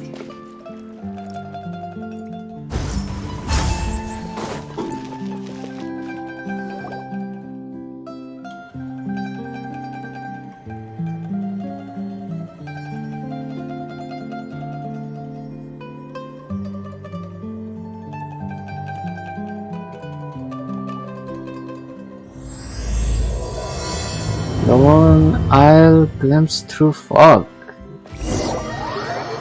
Both filming and criminal investigation progress at steady pace over the next few days.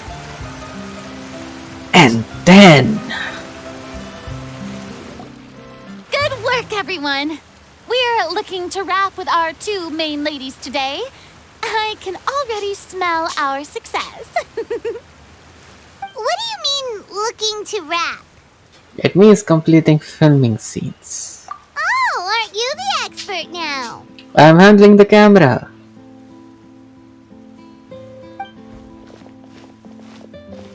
This upcoming scene is the two musketeers' final confrontation with the Baron. There will be quite a bit of action, but no choreography beyond what we've already rehearsed. Anyway, get ready. Lights, camera, action! The view is beautiful tonight. It reminds me of that fateful night 10 years ago. And now that I've said it, I can even make out the faint fragrance of herbal tea in the air.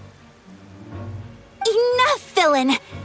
It's time that you pay for the death of our mother! My dear Iris, have you forgotten your manners? How can you speak like this to your own father? I'd sooner swallow all of my teeth than call you father. What did I expect? Seems the daughters have turned out to be just as obstinate as their foolish mother. In this world, mora and status is everything. She thought she could blackmail me using her children and force me to grant her recognition and concessions? Ah, how naive can a woman be? Mother never asked a single thing of you. All she wished was for us to live a peaceful life, just like the others. It was you who personally brewed the poison of prejudice and sent Mother to her death. Compared to that deadly poison, the 2 bullets that will soon pierce through your heart will be like sweet mercy. And that's exactly why I said you're just as naive as her. Did you really think 2 muskets would be enough to defeat me? So let's see.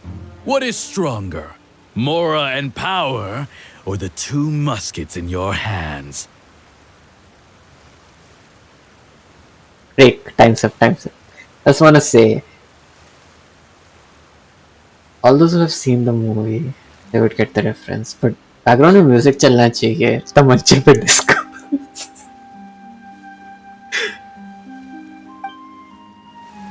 Get them! Tulip! There are too many of them! Oh, It'll be okay. We'll cover each other, Iris. okay. And Mother will be watching over us too. What? That was a good dodge. Again, this was fun. Ouch! Your weapons. What did you say her talents are? So... Sheesh. Okay, sure.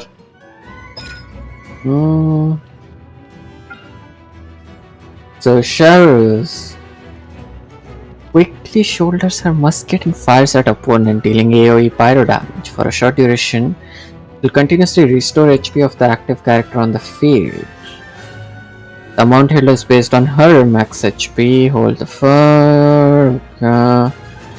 Hold it. Lock in shot if she has an overcharged ball. Fire the overcharged ball instead. dealing greater pyro damage in a larger area. One just fall every time a nearby enemy in the party triggers an overloaded reaction. Okay, interesting. Which I can't do currently because I don't have the elements in the party. Periodically, after Surging Blade will be called. Yes, Austia line pyro damage. Okay. Grenades. Fires an explosive grenade at a point. Isn't she police? Why is she using grenades?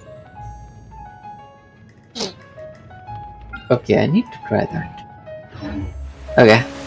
Justice will prevail! What the ever-loving? Final warning! Okay. Also, I just want to check one last thing. What's the scaling based on? It's damage. HP regeneration is... Okay, so I will need to focus on attack. Damage is good. It only requires 60 energy. Okay. What about... Okay, her damage sucks. Okay, let's end it, shall we?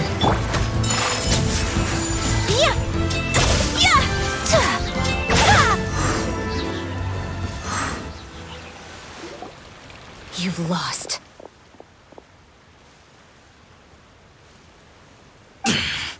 To think I'd lose to my own 2 kids. We are no children of yours, and we'll never call that place our home. Then tell me, what did you do all this for?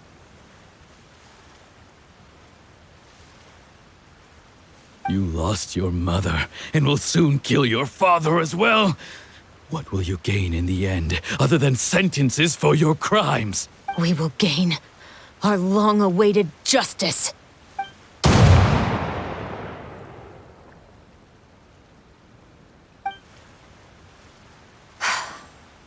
It's over. Finally, it's over.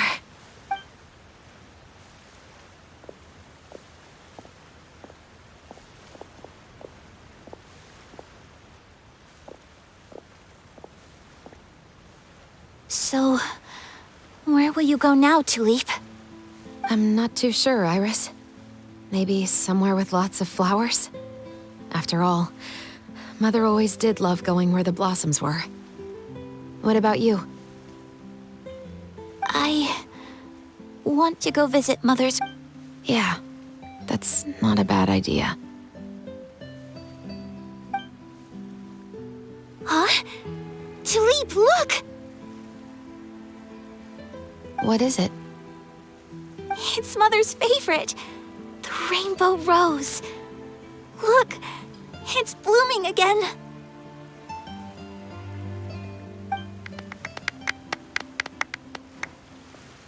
Excellent! That was beyond mesmerizing. Even I didn't expect the scene to go so well. And we got it in a single take. All right, everyone. We've got a wrap for Tulip and Iris. Congratulations, Ayaka and Chevrolet! Amazing performance. Thank you. I didn't expect our parts to wrap so quickly. I wish I could savor the experience for just a bit longer. You're good. Actually amazing. Paimon totally understands. Paimon's not ready to say goodbye to the clapperboard either. Filming has really been a lot of fun. Yeah, Paimon. You were great too, Chevrolet. The way you said, long-awaited justice. It gave Paimon chills. That is indeed my favorite line in the whole book. I still remember trying to act it out in my room the first few times I read it. Whoa, Paimon would have never guessed you're that type. Who doesn't like stories where the guilty are punished and justice prevails over evil? Don't forget, I'm the captain of the Special Security and Surveillance Patrol. Sometimes evil should also win. I mean, there are stories where they win, so yeah, technically it makes sense. I just want the character to enjoy what they are doing. Because usually it doesn't happen, you end up with something like a Batman. I want someone to be like Joker. You know? Irrespective of what's going on, he's just enjoying the hell out of it. Captain, I have something urgent to report. There we go again. Please excuse me, everyone. I'll be back in just a moment. It's okay, don't worry about us.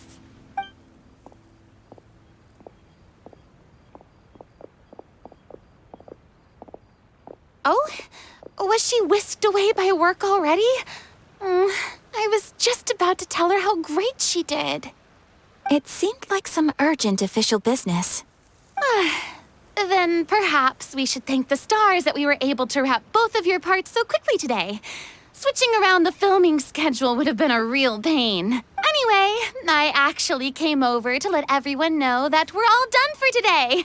You can go home and get some rest. Nice. And one last thing, Miss Ayaka. Your acting skills today were immaculate as always.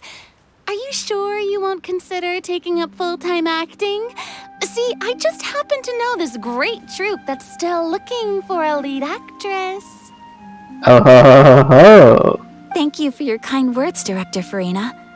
Unfortunately, there are still many matters that I have to take care of back home at the Yashiro Commission. I cannot remain in Fontaine to pursue an acting career. You could bring the, well, whole troupe to Inazuma, maybe? Nevertheless, I will make sure to treasure this incredible opportunity in my heart. Oh, that's a shame. But I understand. Just let me know if you ever change your mind. I believe it's also about time for me to take my leave. But hopefully I'll see you on set over the next few days. Even though my part's wrapped, I'd still like to swing by and help out the crew. See you tomorrow, Traveler and Paimon. Bye bye. Yep, see you tomorrow. Time for some nighttime investigation. Well, what should we do next? Maybe we'll go investigate the case some more with Chevres today. Traveler, Paimon, please come with me. Okay, Chevres. Huh? Where are we going? You could say that our ship has finally chanced upon... Can we stop with the references and, I don't know, statements? Can we just directly say we found a lead? That would make me so much more happy.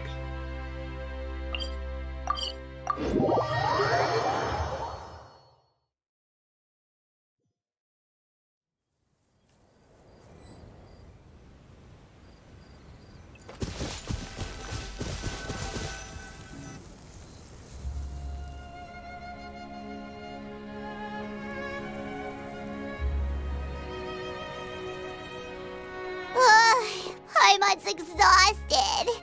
Paimon definitely didn't expect having to float this far after a full day of filming. Realize how Paimon is like correcting herself from her previous self. She used to say we didn't have to walk or run out of here. Now she's saying float. You know, realizing her own mistakes. So, Chevres, why did you take us here? Did you find any clue? Affirmative. It wasn't anything conclusive, but it should show us a clear way forward. Okay, how do you know that? Have you ever heard of someone by the name of Emily? I think I've heard the name. Oh, you mean that famous perfumer? Yep. She's a good friend of mine. She's lent me her aid several times in the past to resolve some difficult cases. After I discovered the rainbow rose at the scene of the murder, I sent it to her. After all, she's probably the foremost expert on flowers and scents in all of Fontaine. And? And then? There was nothing remarkable about the flower or the trace amounts of soil left on it, but according to Emily, the rainbow rose left by the killer was derived from a very rare cultivar. What? How did she know that? Huh. Paimon didn't know that there were different varieties of rainbow rose. Paimon just thought they grew everywhere in the wild. Flowers that are deliberately cultivated will always show some different features from those that bloom in the wild. We already knew that the rose left at the scene belonged to a special cultivar, but with Emily's expertise, we were able to pinpoint the place where it was first picked from. Oh. Paimon gets it now. So whoever first planted that rainbow rose was probably the killer. Or at least knows who the killer is. Precisely.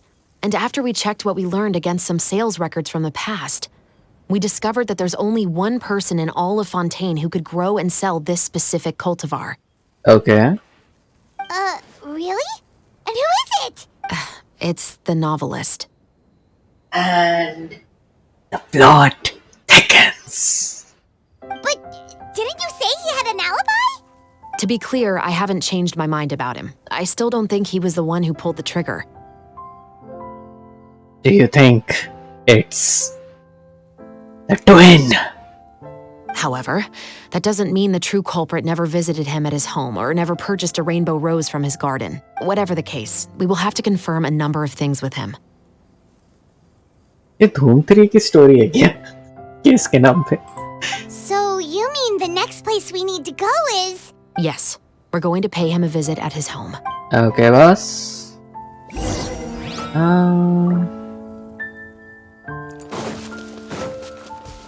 Question, where is the home? Oh. So yeah, I just like collecting stuff. Do you know what else I like? You wanna know? I like puzzles. I'm kidding, I hate puzzles. I just like primogens that we get from the puzzles. Oh shoot!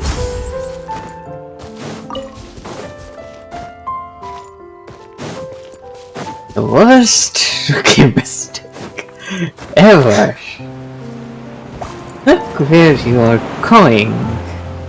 That's the basis of traveling, mind you.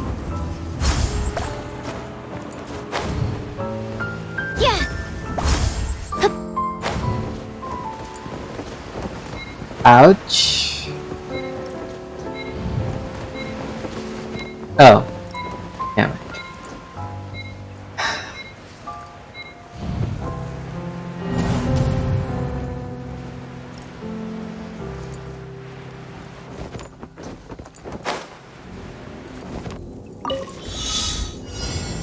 I should just shut up and do the quests.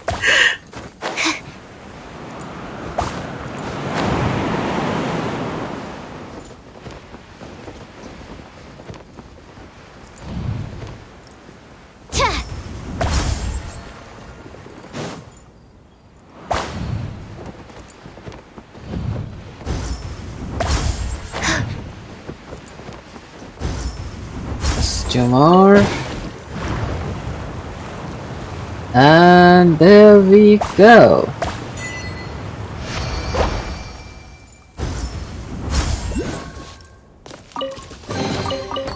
A puzzle that can fill I in. stumbled upon lab supplies as often. Interesting. Okay. Wait. What?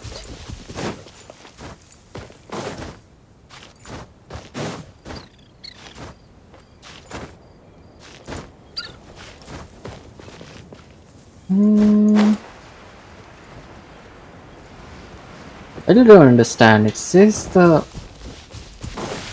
thing is here, but I don't see it. Neither in the sky nor in the ground. Maybe a cave?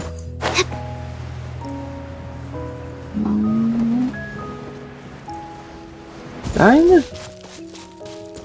I won't say doubt it because I don't know if there's a cave. Anyways, let's just see. That should be his house. There are so many Gardamex stationed around the place. That's pretty unusual, right? According to what he told me last time we spoke, he hired them so he won't be harassed or disturbed. That is an interesting choice. So there are a lot of flowers in his garden, but Paimon doesn't think we'll be able to pick one without alerting the Gardamex. Right, which is exactly why I think there has to be a special connection between him and the killer. So, Should we knock? Just wait here for now. I'd like to take care of a number of those Gardamex first. What? But they're so far away. How are you planning to do that? Don't forget, Paimon, I'm actually the real-life captain of the Musketeers. What?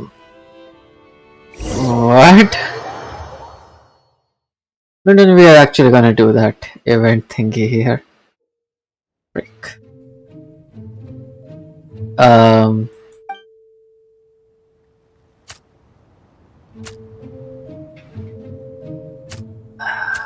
Okay.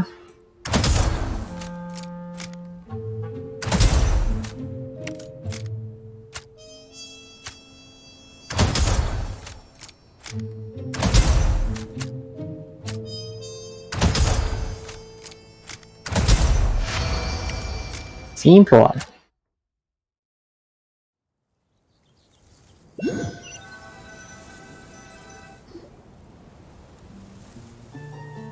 All clear. Let's go. Okay, boss. Wait! Paimon's a little nervous now that we know he could be the killer. Can we go over our plan of action again?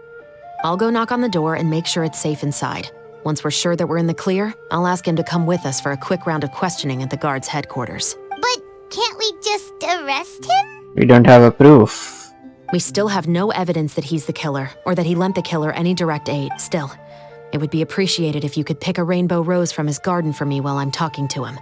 It'll help the Marachose Phantom confirm Emily's theory. Sure, no problem. Just be careful, Chevraz. Okay, why not?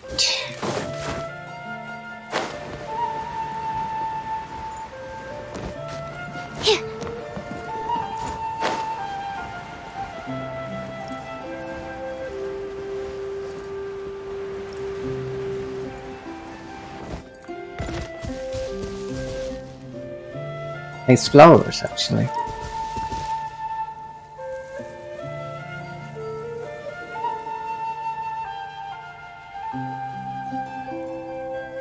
Excuse me, Mr. Baptiste, are you home?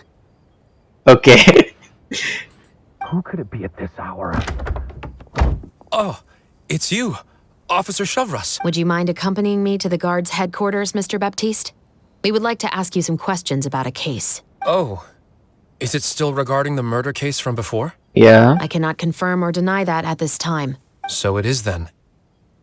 Listen, I need you to come with me, Mr. Baptiste. Miss Chevras, I'll save you the trouble. Oh, and you two over there? There's no need for you to pick my flowers either. It's not time for them to bloom yet. What? Oh! Okay.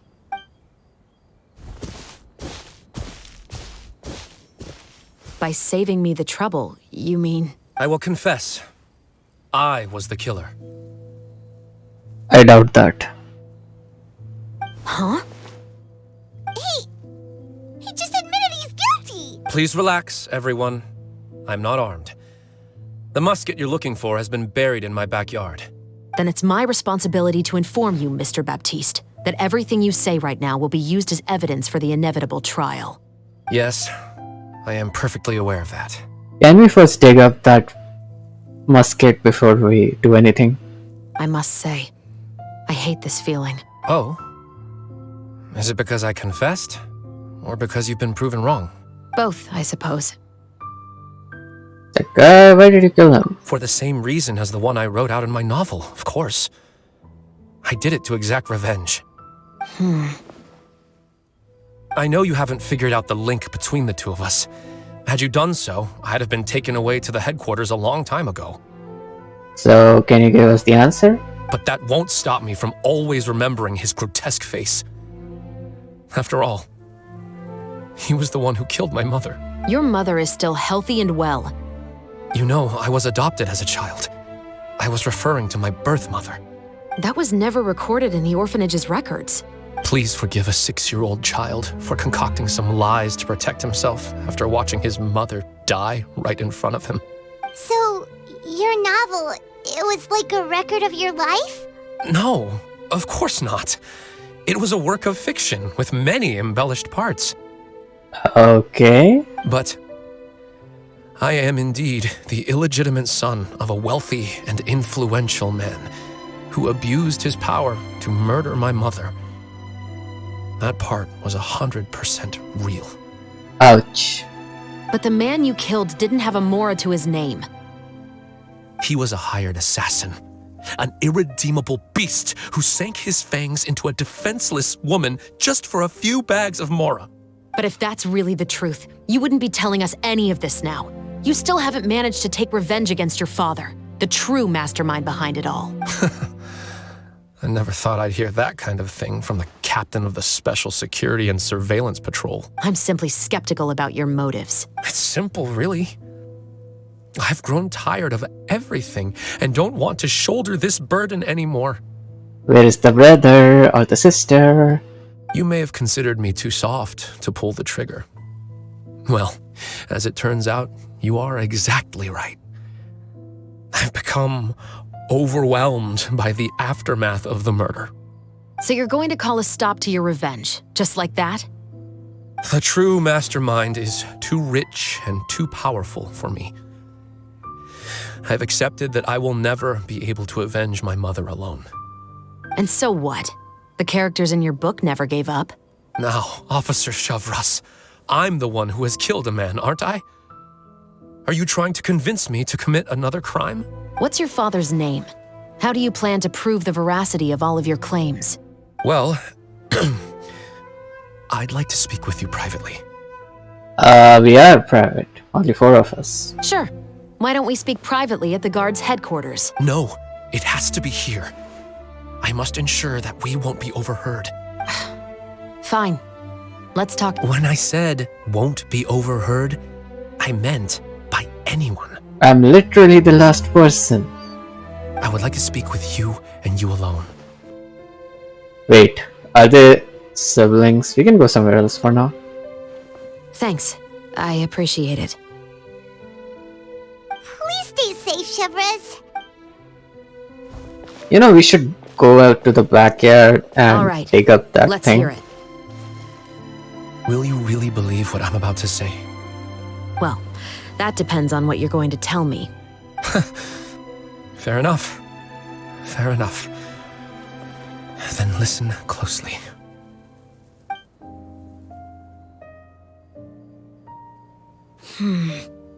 So that's how it's all connected. So, it seems you believe me after all. Do you want me to go public with this? No, of course not. At least, not right now. Then why did you bother telling me? You've read my work. What do you think? Even if you were to go public with all of this right now, he'd simply deny everything. It's been too long. Almost 20 years. Anything that could be used as evidence has long faded away.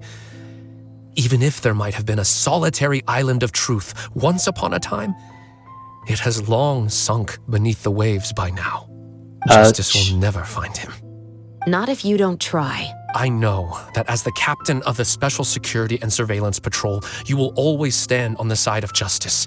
But do you really think a cushy life in prison really constitutes justice for him? I bet he could lead an extremely comfortable life in the fortress of Meripede. What are you trying to say? I've been observing you from a distance. Your portrayal of the musketeer was exquisite. Pull the trigger of justice against him. Let the villain get what he did. You want me to let you go so you may complete your revenge? No, Officer Shavras. I know that would be impossible. No. What I'd like is for you to perform the deed on my... Oh, Shavras sure is taking her time. What could they be talking about anyway? Oh, Paimon's worried. What if he decided to attack her? come on, she's the bloody captain. Oh, you do have a point. Thank you. Still, do you have any idea who the rich person might be? And why the novelist doesn't want us to hear what he's saying to Shavras?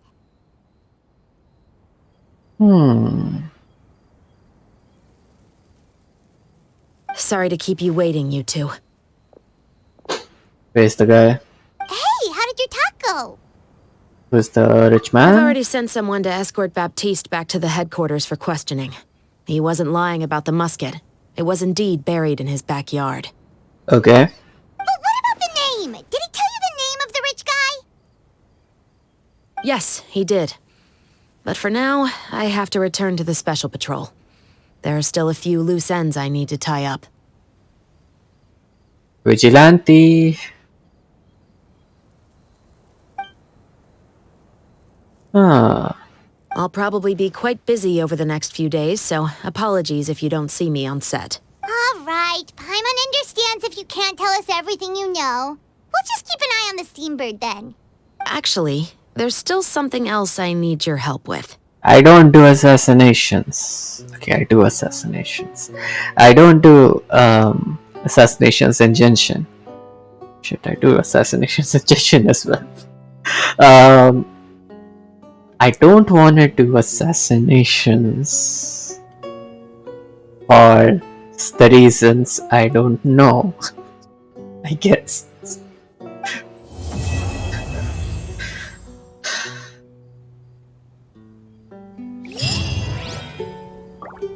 Okay. How much longer do I have to keep this up? Watch out. Why?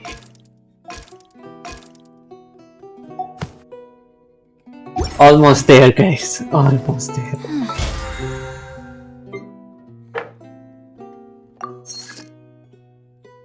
I need to go to.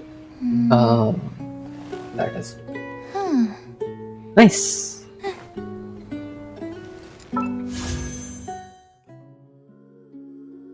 And one more.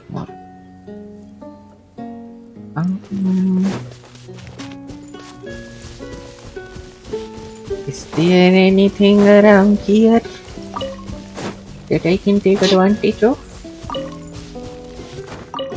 I need the bullfruit, or however you pronounce it. Okay.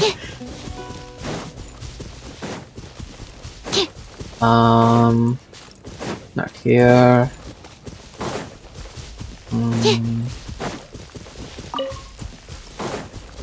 Come on, where are the chests?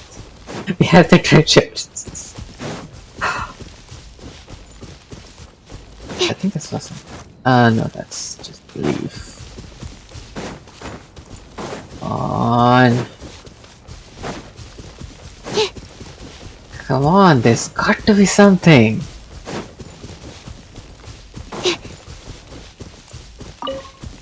Oh, I see something.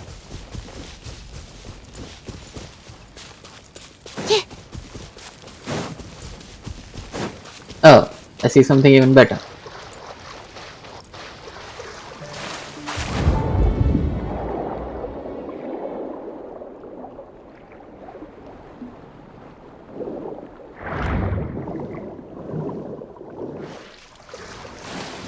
Let's do this.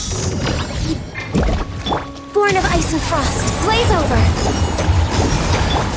Absorption test. Stand clear. Yeah. Swirl, Mark 2. Go. Come on.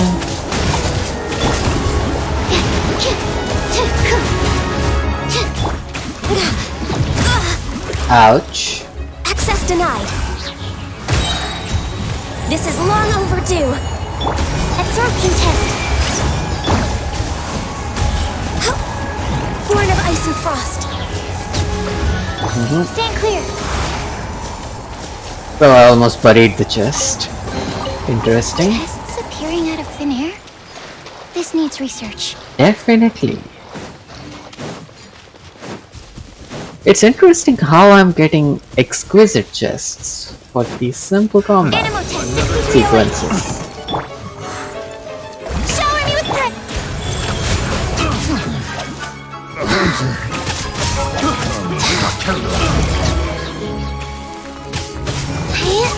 Absorption test.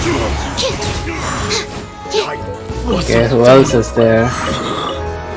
This is all in the name of the treasure. Okay.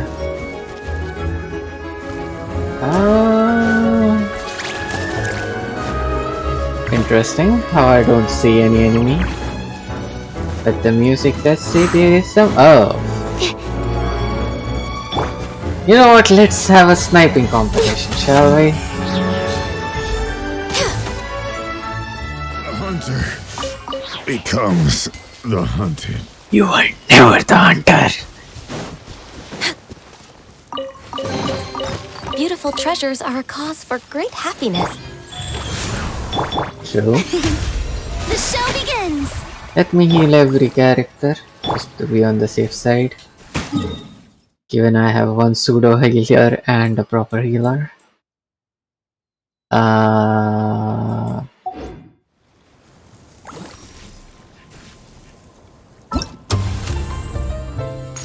Let's get going.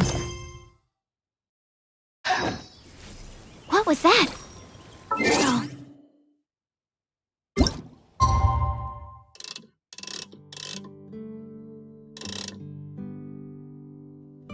Just 2 more chapters.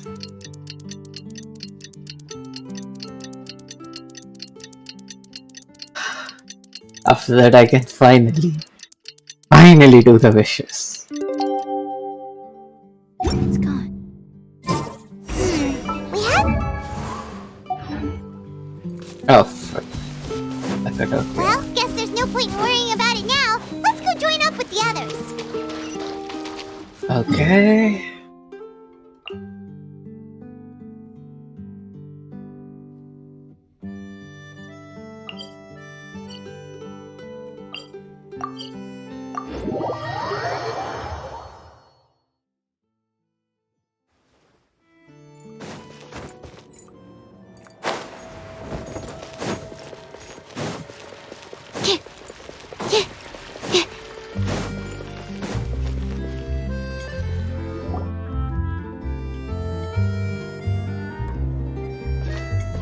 Good morning!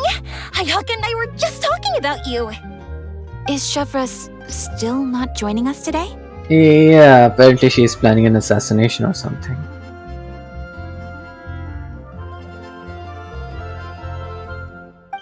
Probably not. We haven't seen her either. Huh? That's such a pity.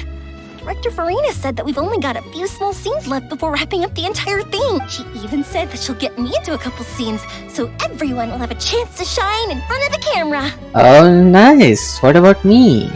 We were also planning on having a victory feast once we're all finished filming.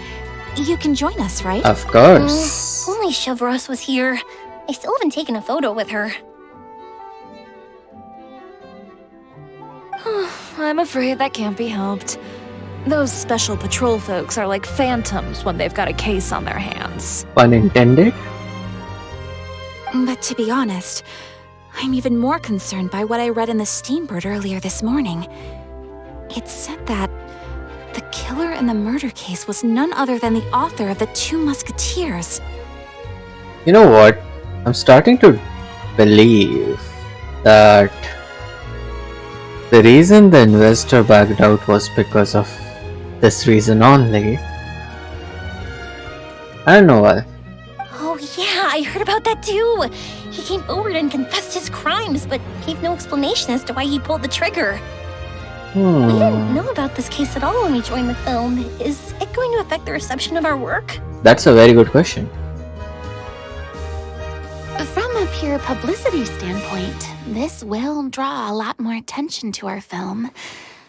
I have to say, though, that no director can be perfectly comfortable with garnering attention through means other than artistic skill.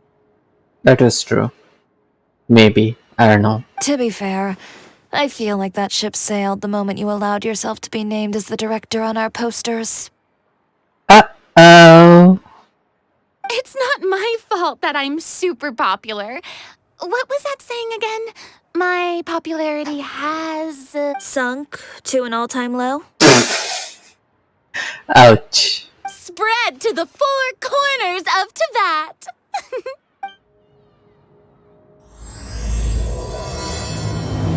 Curious. Well, the best comic character I've ever seen.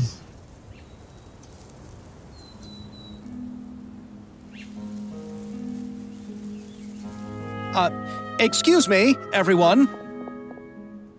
Hello? Xavier! Feels like it's been ages since we last saw you. I've been talking non-stop with the Film Association, and I'm absolutely swamped trying to coordinate the film's marketing. So forgive me for not being around more often, but please believe me when I say that I will make sure everyone's hard work gets the exposure it deserves. Oh, seems like you've been fighting your own battles.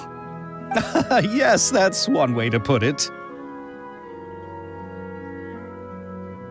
I like the detailing in the background. Oh, and before we begin the final round of filming, please allow me to finally introduce you to the original investor of our film, Mr. Morris. Who backed out? A pleasure to meet you all. No. Yes, glad to make your acquaintance, Mr. Morris. We've heard about the issues you've encountered with your financial situation, and genuinely hope that things have taken a turn for the better. Oh, well, the situation has indeed improved somewhat. How? Don't worry, Mr. Morris. Accidents and last-minute challenges happen all the time. There's no need to blame yourself over it. The good news is that we're almost done filming now. And I would even say that this is the best story I've ever seen. Is that so? I see, that's great news.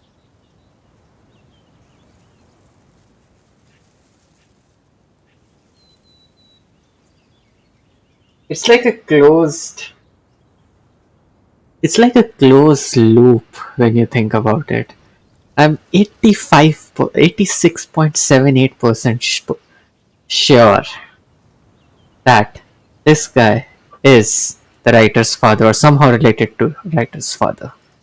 All right, now that we've gotten all the pleasantries out of the way, let's get this show on the road. We'll mostly be filming typical people and scenery from the streets today to improve the sense of environmental ambiance in some parts of the film. Oh, and there'll be a cameo for Mr. Kamisato and Miss Yoimiya as well. They'll be used to show outsider perspectives on the fates of the two musketeers. What? That's right. Ayato should be here any minute. Excellent! Then let's start with the scenery shots. Camera and clapper loader, you're up. Yep, we'll be ready. Remember, all we need are some wide zoom shots of the streets. If you happen to find some particularly lovely patches of flowers and grass, feel free to grab some close-ups of those as well. Okay, boss. Ready? Lights! Camera! Action! Okay, now move the camera slowly.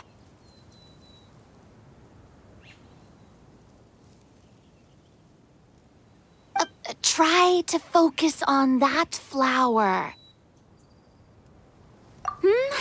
What's wrong? Just adjust the focal length a bit. Here, close-up shot. Something the matter? Camera seems to be broken. Huh? But wasn't it working fine for all the days before? Veronique, can we try a different camera? No problem. How about this one? Why do I have a feeling it's gonna be a camera gun? All right, let's give it another try. Lights! Camera! Action!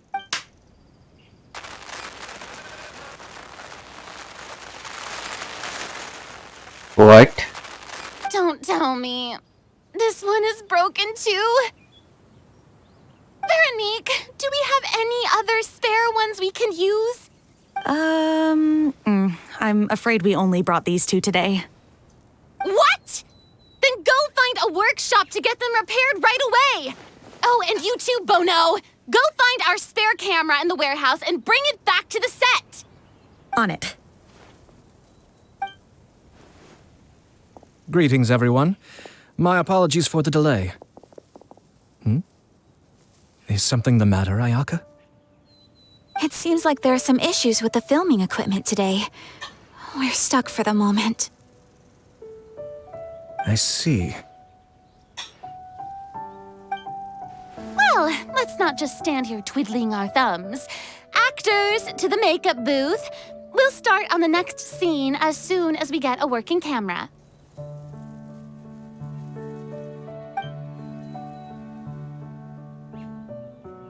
The people at the workshop told me that the part which holds the lens in place seemed to have fallen off. That's super strange. It was perfectly fine just yesterday. Well, no time to dwell on that now. Let's get back to filming. Ahem! Quiet on set! Places, everyone! Lights! Camera! Action! By the way, have you heard about that recent murder case? Yes, I have. It seems that they've caused quite the commotion in the city. I heard that the chief of the guards is so mad about not catching the culprit that he's about to explode. Oh? I find that quite hard to imagine, considering how he already looks most days. Okay. Director, we have a problem. What? Oh, we're in the middle of a take! Couldn't you wait until we wrapped up this scene? No, Director, our film, all the finalized film that we've been keeping in the case has disappeared. What the f... Oh, wait, what did you say? Mr. Bonneau, please take me to where the film was kept right away. I'm coming too. No, Yoimiya, you have to stay here. Oh. Okay, listen up. Everyone who's not working on this current scene can go with Bonneau to look for the film. Everyone else, stay put and wrap up the scene. Unbelievable. How could all these problems happen in just one day? It's like causality is playing a funny game on you. Or someone planned it. We're back. Uh-oh. How did it go? Did you find the film? We found it in the sewers. Oh, shoot. Huh? In the sewers? Is the film still open? We discovered it just in time, so we should still be able to salvage it. The others are checking now to see if we lost any specific scenes. Oh, you scared me for a moment there. I nearly thought we had lost everything. I really don't want to experience that feeling of despair again. Okay. I actually feel bad for Farina. So. Okay, but who could have stolen the film and dumped it there? Father of the writer. Could it be some competitors working on other films? I don't think so. But if they wanted to harass us, why wait until the last day? Yeah, that person in the background doesn't seem suspicious at all. Okay, we don't have time to really look into it right now. Let's strike while the iron is still hot and wrap this thing up once and for all. Yeah, let's finish it. So... how did it go? I would like to officially announce that our entry to the festival, The Two Musketeers, has now concluded filming! Paimon is spent. It's so late already. Even though the filming process proved to be extremely challenging, everyone provided valuable and unique contributions to the final product. Thank you all for your dedication and support. And just like Director Farina, I would also like to extend my most heartfelt thanks to all of you. Really, you've all helped me so much.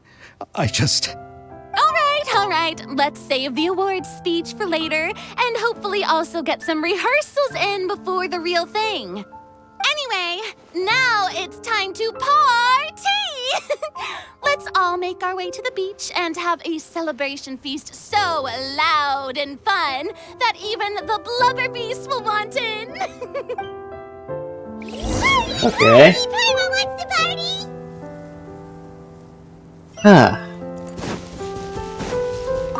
Get this. Isn't this a bit obvious? Whoa, this place is hopping. Everyone's finally getting to relax after wrapping up the film. Have you ever seen a fireworks show, Mr. Morris? It's pretty amazing. No one's just asking Mr. Morris what the hell he's doing here. Considering I'm pretty sure he's not investing in any of it anymore. I'm afraid I haven't, but I'll take your word for it. Huh. Let's go chat with someone. Hey guys. Hey, Ayato! How's your work been going? Everything went rather smoothly. Thank you for your concern. Ayato told me that we've already confirmed the dates for some Inazuma Fontaine cultural exchange events. Can you invite Sucrose? So the next time we visit, we'll be doing so in our capacities as the representatives of the Yashiro Commission. Oh, that's great! Then maybe Paimon will be able to... Oh, wait. Wouldn't Yaimiko get upset if that happens? That would be stealing some of her business. Ouch. You've got a point. She's always complaining that light novels have become bland and too predictable after all. The cultural exchange won't only feature literatures of both nations, of course. We have also made plans for cross-cultural engagements in the fields of gourmet cuisine, toy making, and artisan craftsmanship. Genshin, isn't that a lot of promises for the next few events? Whoa! Paimon's getting super excited now! When the time comes, be sure to visit and participate in all the events. Got it, devs. Okay, advertisement aside. Hey, Farina.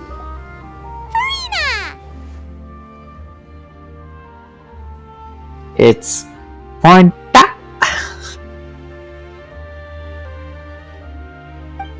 Oh, my darling clapper loader and camera operator. You've both worked really hard. Granny, you are drunk. Paimon thinks you worked even harder than us. Honestly, Paimon was getting a little tired of playing with the clapperboard by the end of it. Worst of all, Paimon started having dreams of you shouting, "Lights, camera, action!" into Paimon's ears. The actual dream can't even start until you've yelled that. Ouch. Hey, if anything, shouldn't I be more grand and delightful than your dreams? We've been through so much together, and that's how your brain remembers me? Come on. That's not how you should be with your friends. Especially with Farina, considering her past. Come on.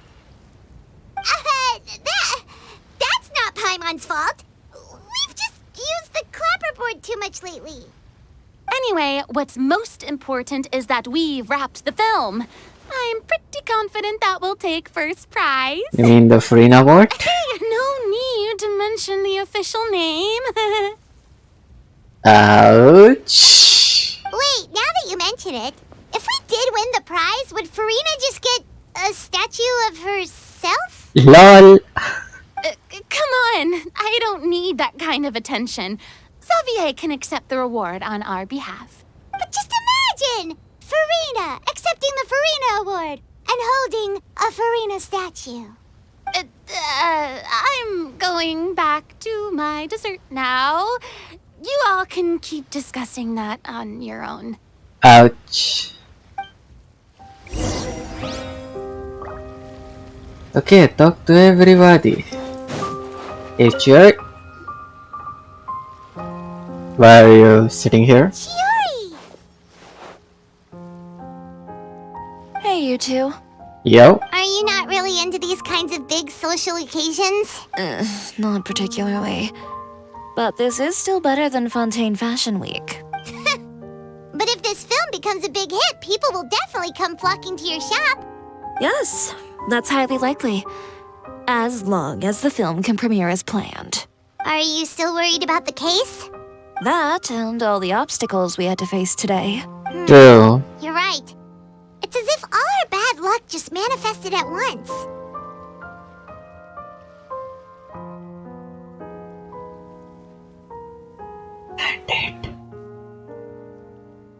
But why today of all days? Yeah. No. No, it's nothing. We've already delivered the film to the editors, so there should be nothing more to worry about. How are you doing, Mr. Morris? You having a good time? Well, you could say that. Do you happen to know when the party is scheduled to end? Judging by how much fun everyone's having, I'd say probably not until well after mid. Is there something that you still have to take care of at home, Mr. Morris? Oh, well, I'm just not a late night person, so I might take off shortly. Oh. Oh no! Silly me. I almost forgot something super important. Oh, what is it? I prepared a whole batch of fireworks for the party, but I forgot to bring them over from the warehouse. Fireworks, you say? Well, that's truly a pity. Sorry things didn't go as planned. Could you help me carry them over, Mr. Morris? I won't be able to fetch all of them by myself. Uh-oh. Are you sure that you can't find anyone else? I just wanted to make this a surprise for everyone. The warehouse isn't far from here. We'll be there in no time. Pretty please, Mr. Morris. These are some of the best fireworks I've ever made. So I also want you to see them before you leave. They're stunning. I promise that they'll be a once-in-a-lifetime experience that you'll... But... It's okay. Just come with me. If we're sneaky enough, nobody else will see us leaving. All right. Yeah, Chipko friends. The warehouse is right over here. I moved the fireworks there in advance, so it shouldn't be too much work bringing them back. It's still a ways away from the party. Sorry about that, Mr. Morris. It's probably because I'm used to carrying fireworks all the time, so it doesn't feel like a lot of work to me.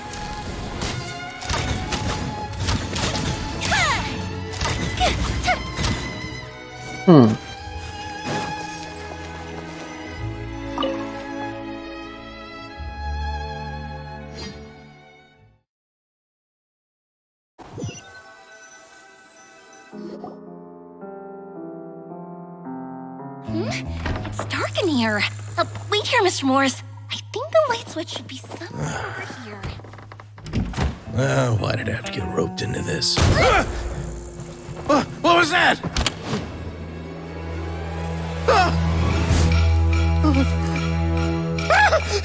Who's there? Get me out! Get me out of here! Did you really think you'd get away, Morris?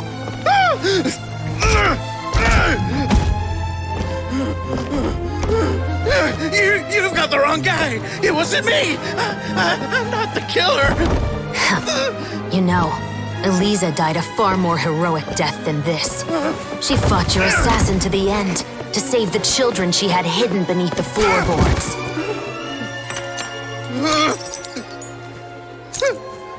That is Eliza's pendant, the one with a photo of you two inside. The one you gave her. Ring any bells? It's a fake! It has to be! There's no way! No way your assassin didn't destroy it, you mean?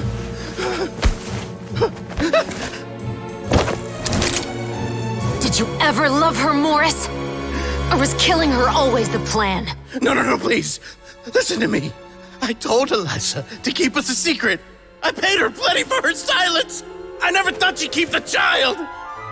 Everything was gonna come out, and I had no choice. She forced my hand. No! I'm begging you. I have money. Just name your price, please. You can keep your Mora, and you can go to hell.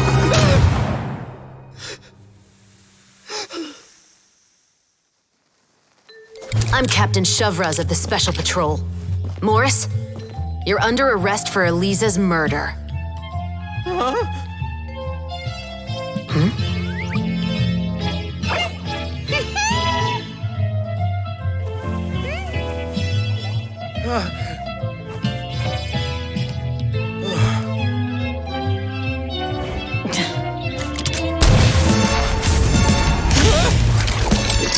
You're under arrest too, prop manager Veronique. Or perhaps I should call you the Second Musketeer.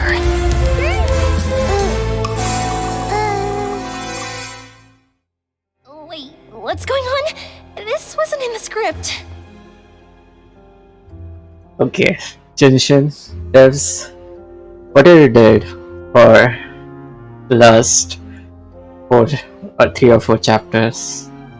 All that boring follow-up was worth it for this specific cutscene. Drop the gun, Veronique.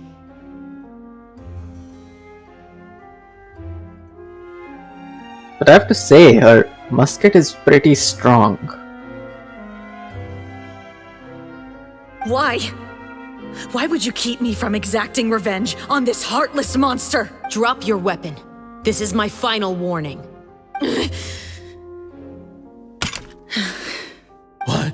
What is going on? Do I have to spell it out for you, Morris?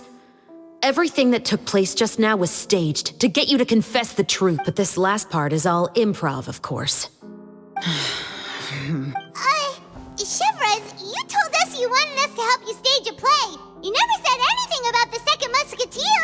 It's because even I had no way to confirm my theory until now. Thank you for your performance, Yoimiya. Could I trouble you to go and bring in the other Special Patrol members? They should be on standby just outside. Oh, and please tell the other cast members not to worry about us. We'll be rejoining them shortly. On it!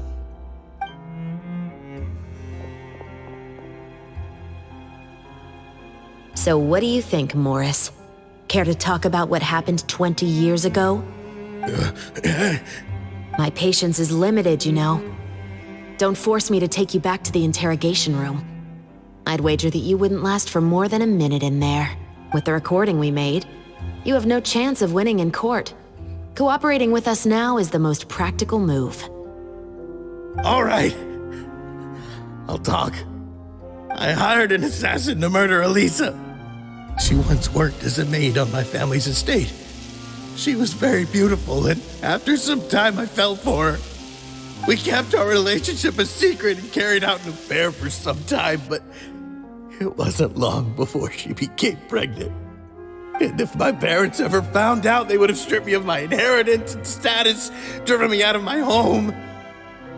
I also didn't expect Elisa to insist on bringing the pregnancy to term. She even asked me to leave my family and travel far, far away with her. She believed that you were truly in love with her. I didn't have a choice. I gave her a large sum of mora, told her to leave the family and to get rid of the baby. But then years later, she sent me a letter. There were photos of 2 children, and she even asked if I could find some time to visit them. Huh? 2 children? Paimon thought Baptiste was the only... you mean... Even if she had the children against your will, you could have just ignored the letter entirely. Why kill her? I had just gotten engaged to be married to an heiress from another wealthy family. So if anyone were to find out about Elisa, my life would be completely ruined. I didn't have a choice. No, you always had a choice.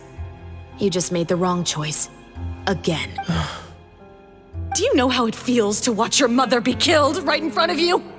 My brother and I were hardly even school age yet. We were hidden beneath the floorboards, grasping each other's hands like a lifeline.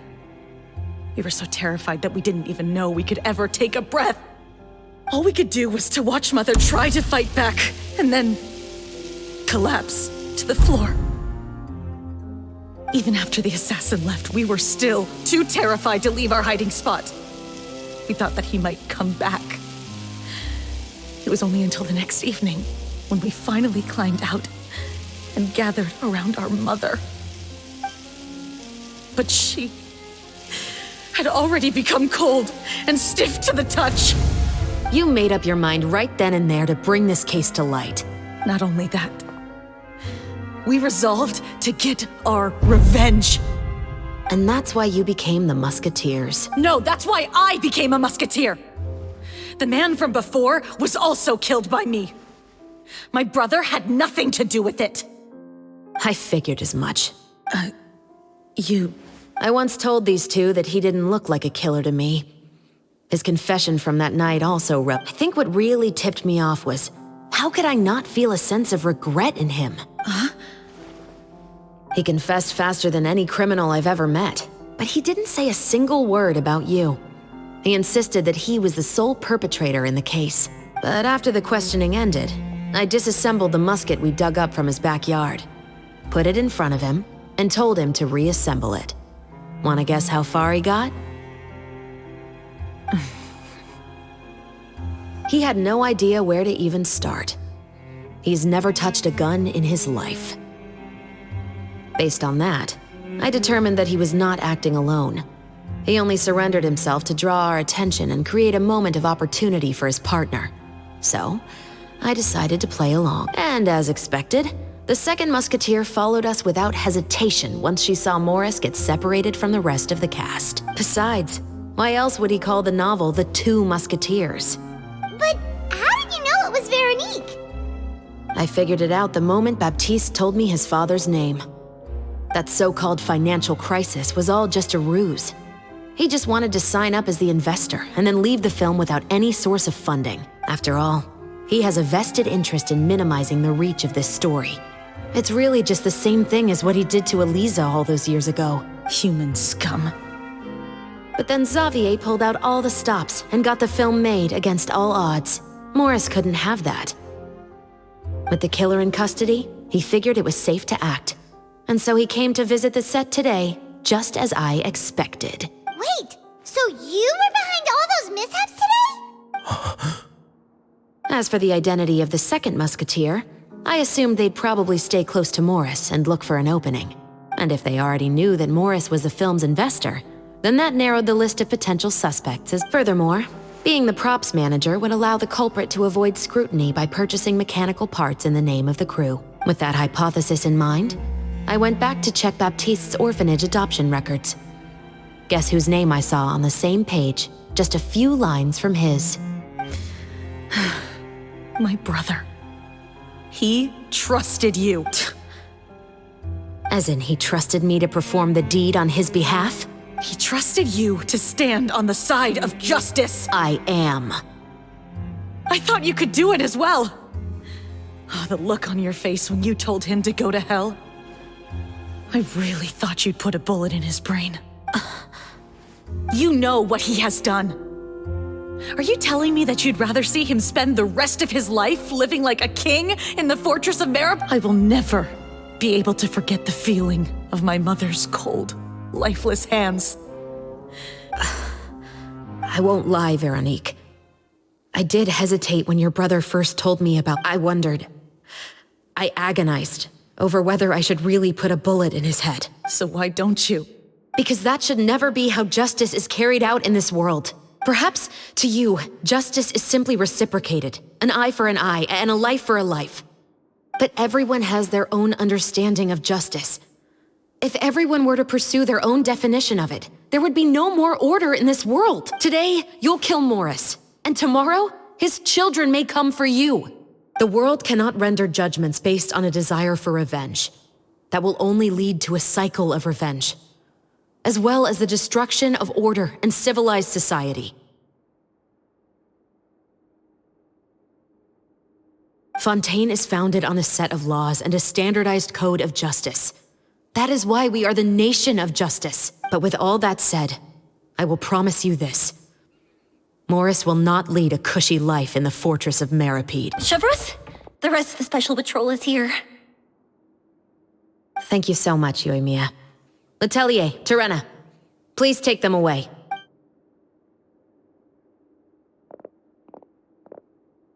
I still can't agree with your reasoning. I know. Justice has not been delivered. At least, not today. Chevros. Let's go. We should give an explanation to the crew. Thank you for your concern. I'm fine. I'm just thinking about the things in life that have driven people to take justice into their own hands.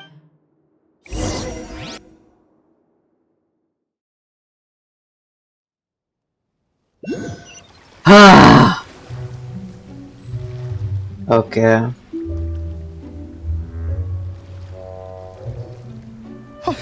Who would have thought Morris would turn out to be... I'm at a loss of words. How could he have done something like this? I'm just glad that you're all safe and sound. Who knew that such a labyrinth of cases would be behind this story? Well, what should we do now? We have a finished film, of course, but should we still go ahead with the premiere? What do you mean? Shouldn't you be even more motivated to spread the word now that you've learned the truth?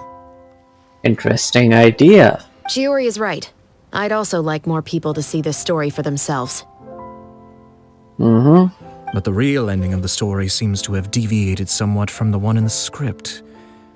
Is that still acceptable to you, Miss Chevres? That's a good question. The call is yours. We still have time to reshoot an ending if that's what you'd like. No, it's fine as is. I like what we have for the catharsis. Romanticism is what gives works of art their appeal. Fiction is able to explore means of restitution that could never work in real life. Just like the real world, the world of stories also has its own set of rules and justice. These different possibilities are what initially drew me to reading in the first place. Sounds good to me. I support your decision. What about Veronique? Will she be okay? She will soon face her judgment alongside her brother and Morris. Okay. If I had to guess, they'll probably all be sent to the fortress of Meripede. I'll make sure to give Risley a heads up about it. Oh, you mean that kind of heads up? Exactly. Ahem. All right, then the matter's settled. Now that everything's been taken care of, there's no reason for us to keep looking all gloomy and grumpy. Let's get back to the feast and enjoy each other's company. We'll be starting the post-production process tomorrow. You should join us, Chevres. You missed the first few hours of the party, didn't you? All right. Count me in. Then I'll wait for you over there. There's still some good news that I'd like to share with Chevres. Traveler, Paimon, could you wait for me by the sea after the party ends? I'd like to go on a brief walk with the two of you. Absolutely. Thank you very much. Welcome.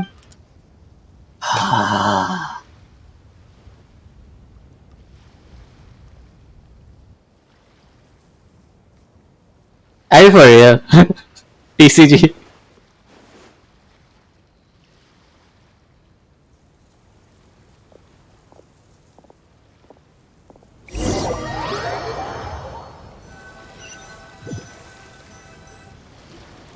Sorry for the wait. No issues. Oh, we weren't waiting long at all. Is there something else you wanted to tell us? No, I don't have anything new to share. I just felt that since you were my investigation partners, I should have another conversation with the two of you. Okay. Okay. Traveler, how would you have responded to Baptiste's request if you were in my shoes? I don't know. When I was young, my father often took me here to swim. We'd come rain or shine, even when it was freezing cold. That sounds pretty dangerous. He told me that swimming was the best activity to train one's strength of will. You could never give up before reaching the shore, especially when the water was cold. Oh? Why's that? Because the moment you give up would be the moment you die. At that point, I still hadn't received my vision. One winter, the chilly wind felt almost like knives on my skin, and the seawater was so frigid that it numbed my toes the moment I stepped in. I cried and begged my father to spare me from having to swim across, but he wouldn't listen. He used to be a member of the Special Patrol as well. Oh. You could say it was his way of educating his children. That sounds awful. When he saw that I wouldn't stop crying, he just picked me up and tossed me into the icy water. The bone-chilling cold took away my senses. I couldn't feel anything but fear and rage. I waited for my father to save me, but one look and I knew he'd already started swimming for the opposite shore. I realized that if I were to give up, I really would die right then and there.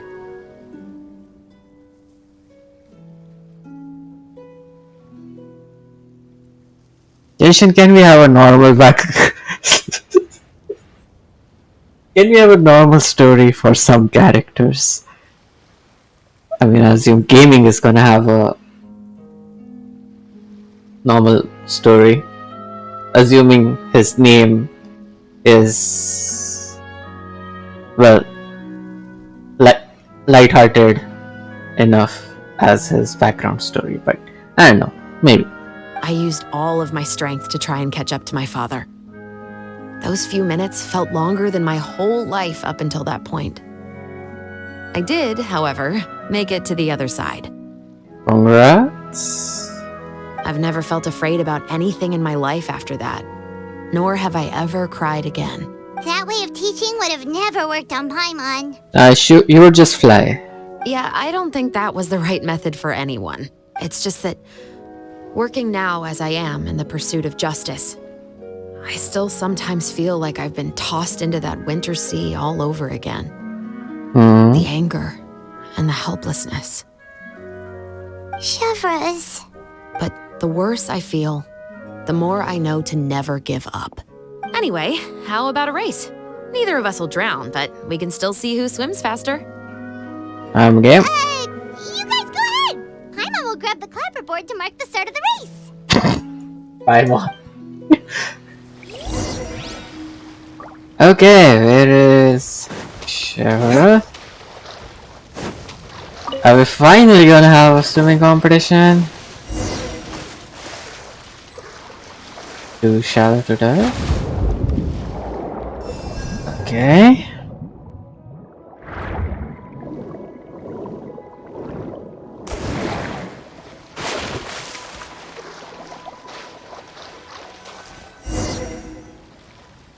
Whoa, that felt good. You were so fast in the water, Chevres. You were swimming even faster than Paimon can fly. So, about the special patrol. Did you join because of your dad? Uh-oh. Partly, but I'd say I was more inspired by the heroes I read about in stories growing up.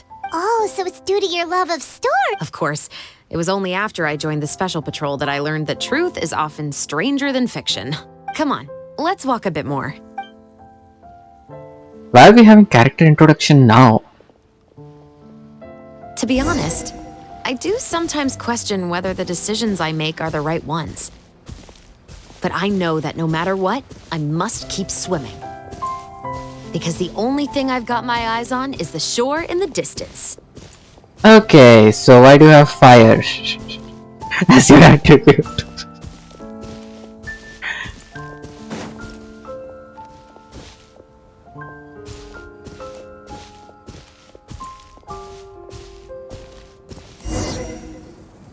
Thank you for coming on this walk with me. I feel a lot better after getting all that off my chest. Anytime. Huh. We're nearly back at Baptiste's house. Any reason why we are here? Huh, you're right. I didn't realize we were so close. He really did plant a lot of flowers. It's just like how he described it in the story. Huh? Wait. Paimon, Traveler, look! The rainbow roses in the garden. They're in full bloom now. Interesting. Wait, there's gonna... Oh, yeah. There's gonna be a final chapter. Even though it's a bit late, I must thank you for investigating this case, not on behalf of the Special Patrol this time. It's a personal expression of gratitude from yours truly. Please take care. Thank you for looking out for me. I'll see you at the award ceremony.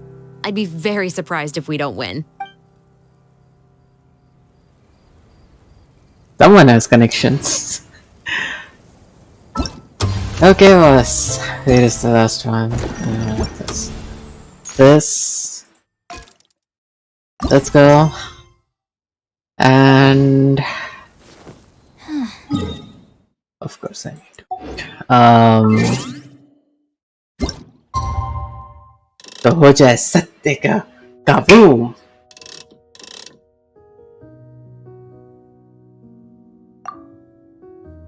Edited time कर देना थोड़ा. किसका मैं क्या मजाक उड़ा रहा हूँ. मैं ही एडिटर हूँ. हे भगवान.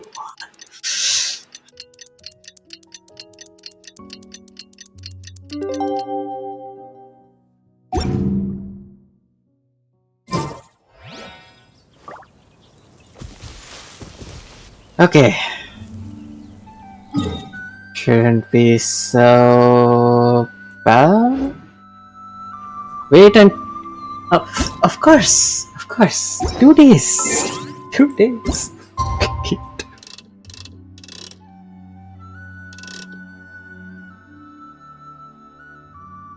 exactly 8 a.m.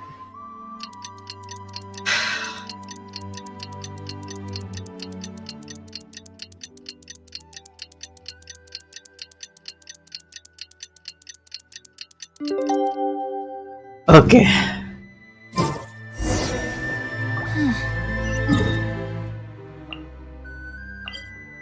Should be enough time for them to just outright announce us the winner. Hopefully.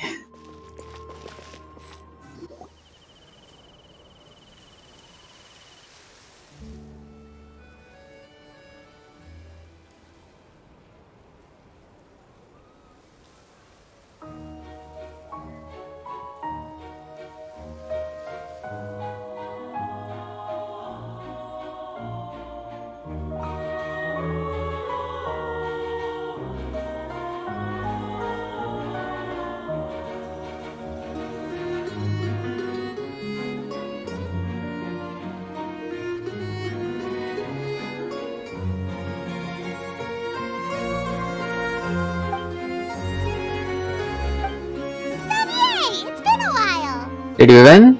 Hey there, you two! Sorry I've been scarce. I've been buried in marketing and preparing the film for release ever since we wrapped post-production. The award ceremony is today, right? Paimon wonders if we'll win the Farina Award. I'd give it a 90% chance. Farina! Oh, Paimon didn't know you were already here.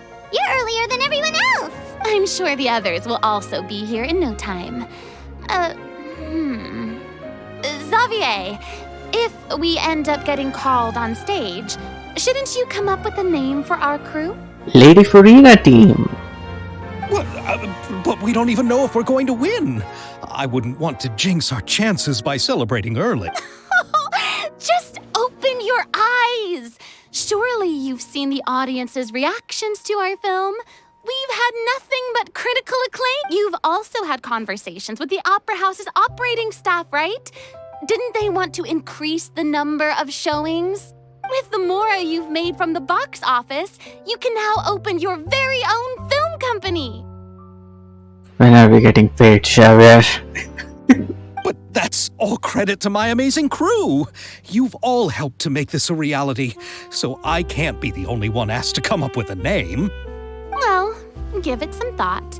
I'm sure the crew will respect your choice. All right, but before that, Traveler and Paimon, could I trouble you to quickly pay a visit to the Fortress of Meripede? What the why? Huh?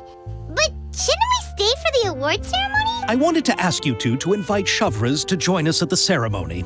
She's one of the lead roles, after all. Oh, that I way. haven't been able to find her recently, so I haven't had the chance to invite her According to the papers, the culprits of the Musket murder case will be personally escorted today by the captain of the Special Patrol to the... Oh, Paimon gets it now. Oh, that will be a piece of it. Yep, just wait here, Xavier. And maybe try to come up with a few snappy-sounding names. You know, something related to Farina, or Archon, or... well, the Great Wave. All right, then I'll leave you to it.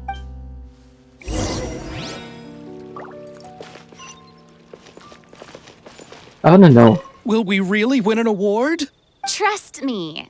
When have I ever been wrong about something like this? Prophecy, Farina?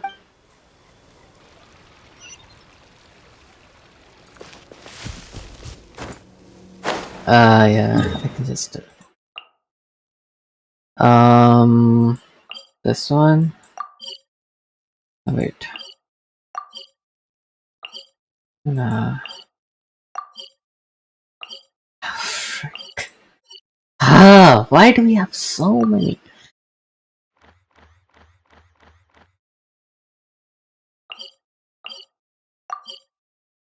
Yes. Thank you. Since when are two of you here?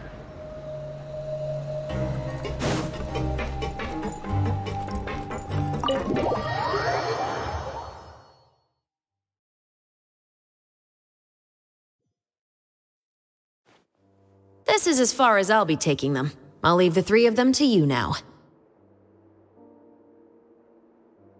Got another errand to run? Something like that. I'm expected at a party. Now that's something you don't hear every day. Found a new pastime? No, it's just a special occasion. Shavras! Risley! Yo guys. Festivals really do bring people together. It's been a while since I last had so many visitors at the Fortress of Meripede. Call it the festival spirit, I guess. Yeah, you could say that. Even our head nurse has gotten herself all worked up preparing super deluxe nutritious shakes. Just one gulp and you'll have met all your nutrition needs. What about the taste and texture? Were you talking about work just now? Yeah. We've already finished discussing everything. So, what do you think about my heads up, Mr. Risley? I believe I haven't yet made any promises or guarantees. But you also didn't shoot me down. Here, how about this? You could give everyone a copy of the newspaper. Perhaps on the day when the cover story happens to, oh, I don't know, expose a certain someone's misdeeds from 20 years ago?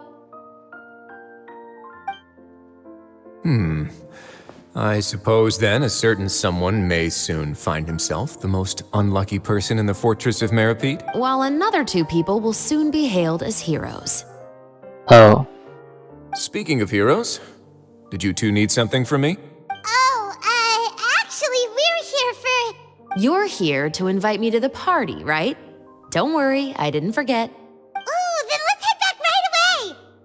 See you, Risley! Happy Fontanalia Festival! And the same to you. okay. See you at the venue, bro. Are you really not coming? Please, go and enjoy the festival. Okay. I take that as a no.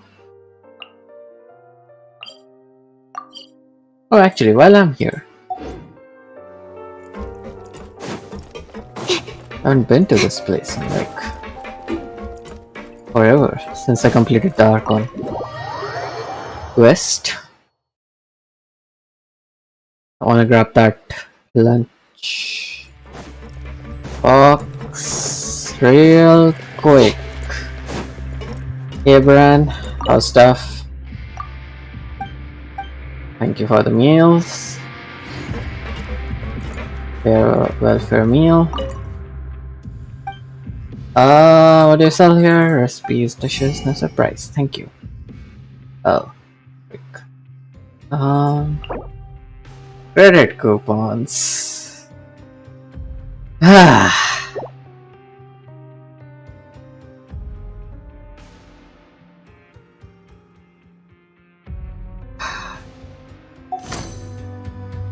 Okay, just give me a check here. This not on. This is production zone. Yes. How much do I get for 1 day worth of tasks? Wait, where do I used to do my work here?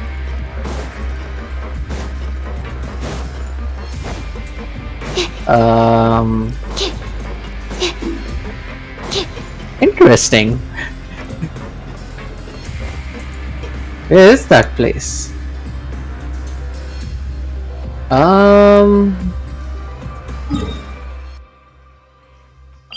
Wasn't here.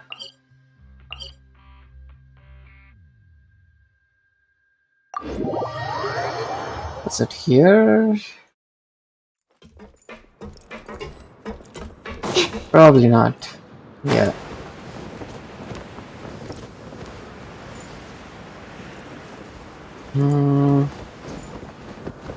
Let me just go and see if I can participate in that battle. Or whatever that is. Hopefully this should be legalized for me by now. And I should be allowed to participate, right? I mean, Lucros can't harm anyone. Look at her. She's so cute. Harmless. Beauty.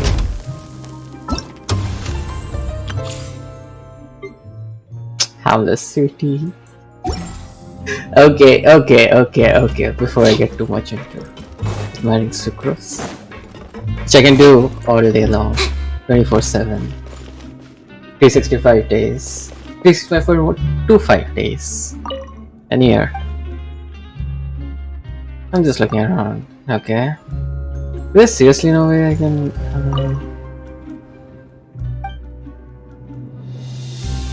Participate?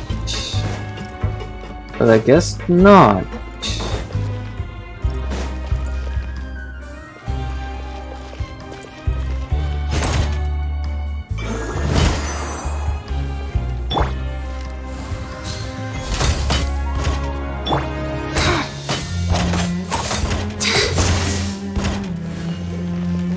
Nah.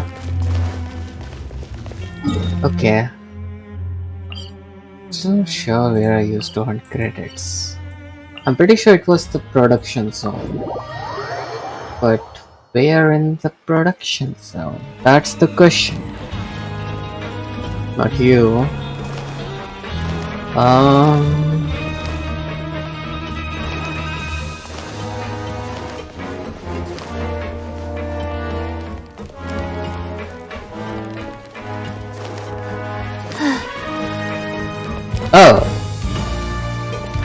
Got it. Maybe. Just maybe. It wasn't on this floor. Oh, shoot. Not now. I'll do it later. Faster? Please let me be Okay, right. Please faster. let me be right.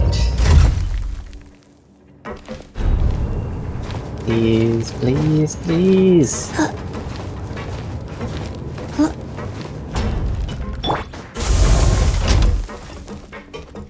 One.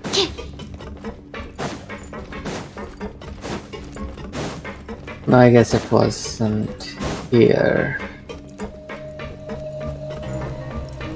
Where's that machine that I used to work during that Archon quest? Yeah. And so long I forgot everything about this place. Hey.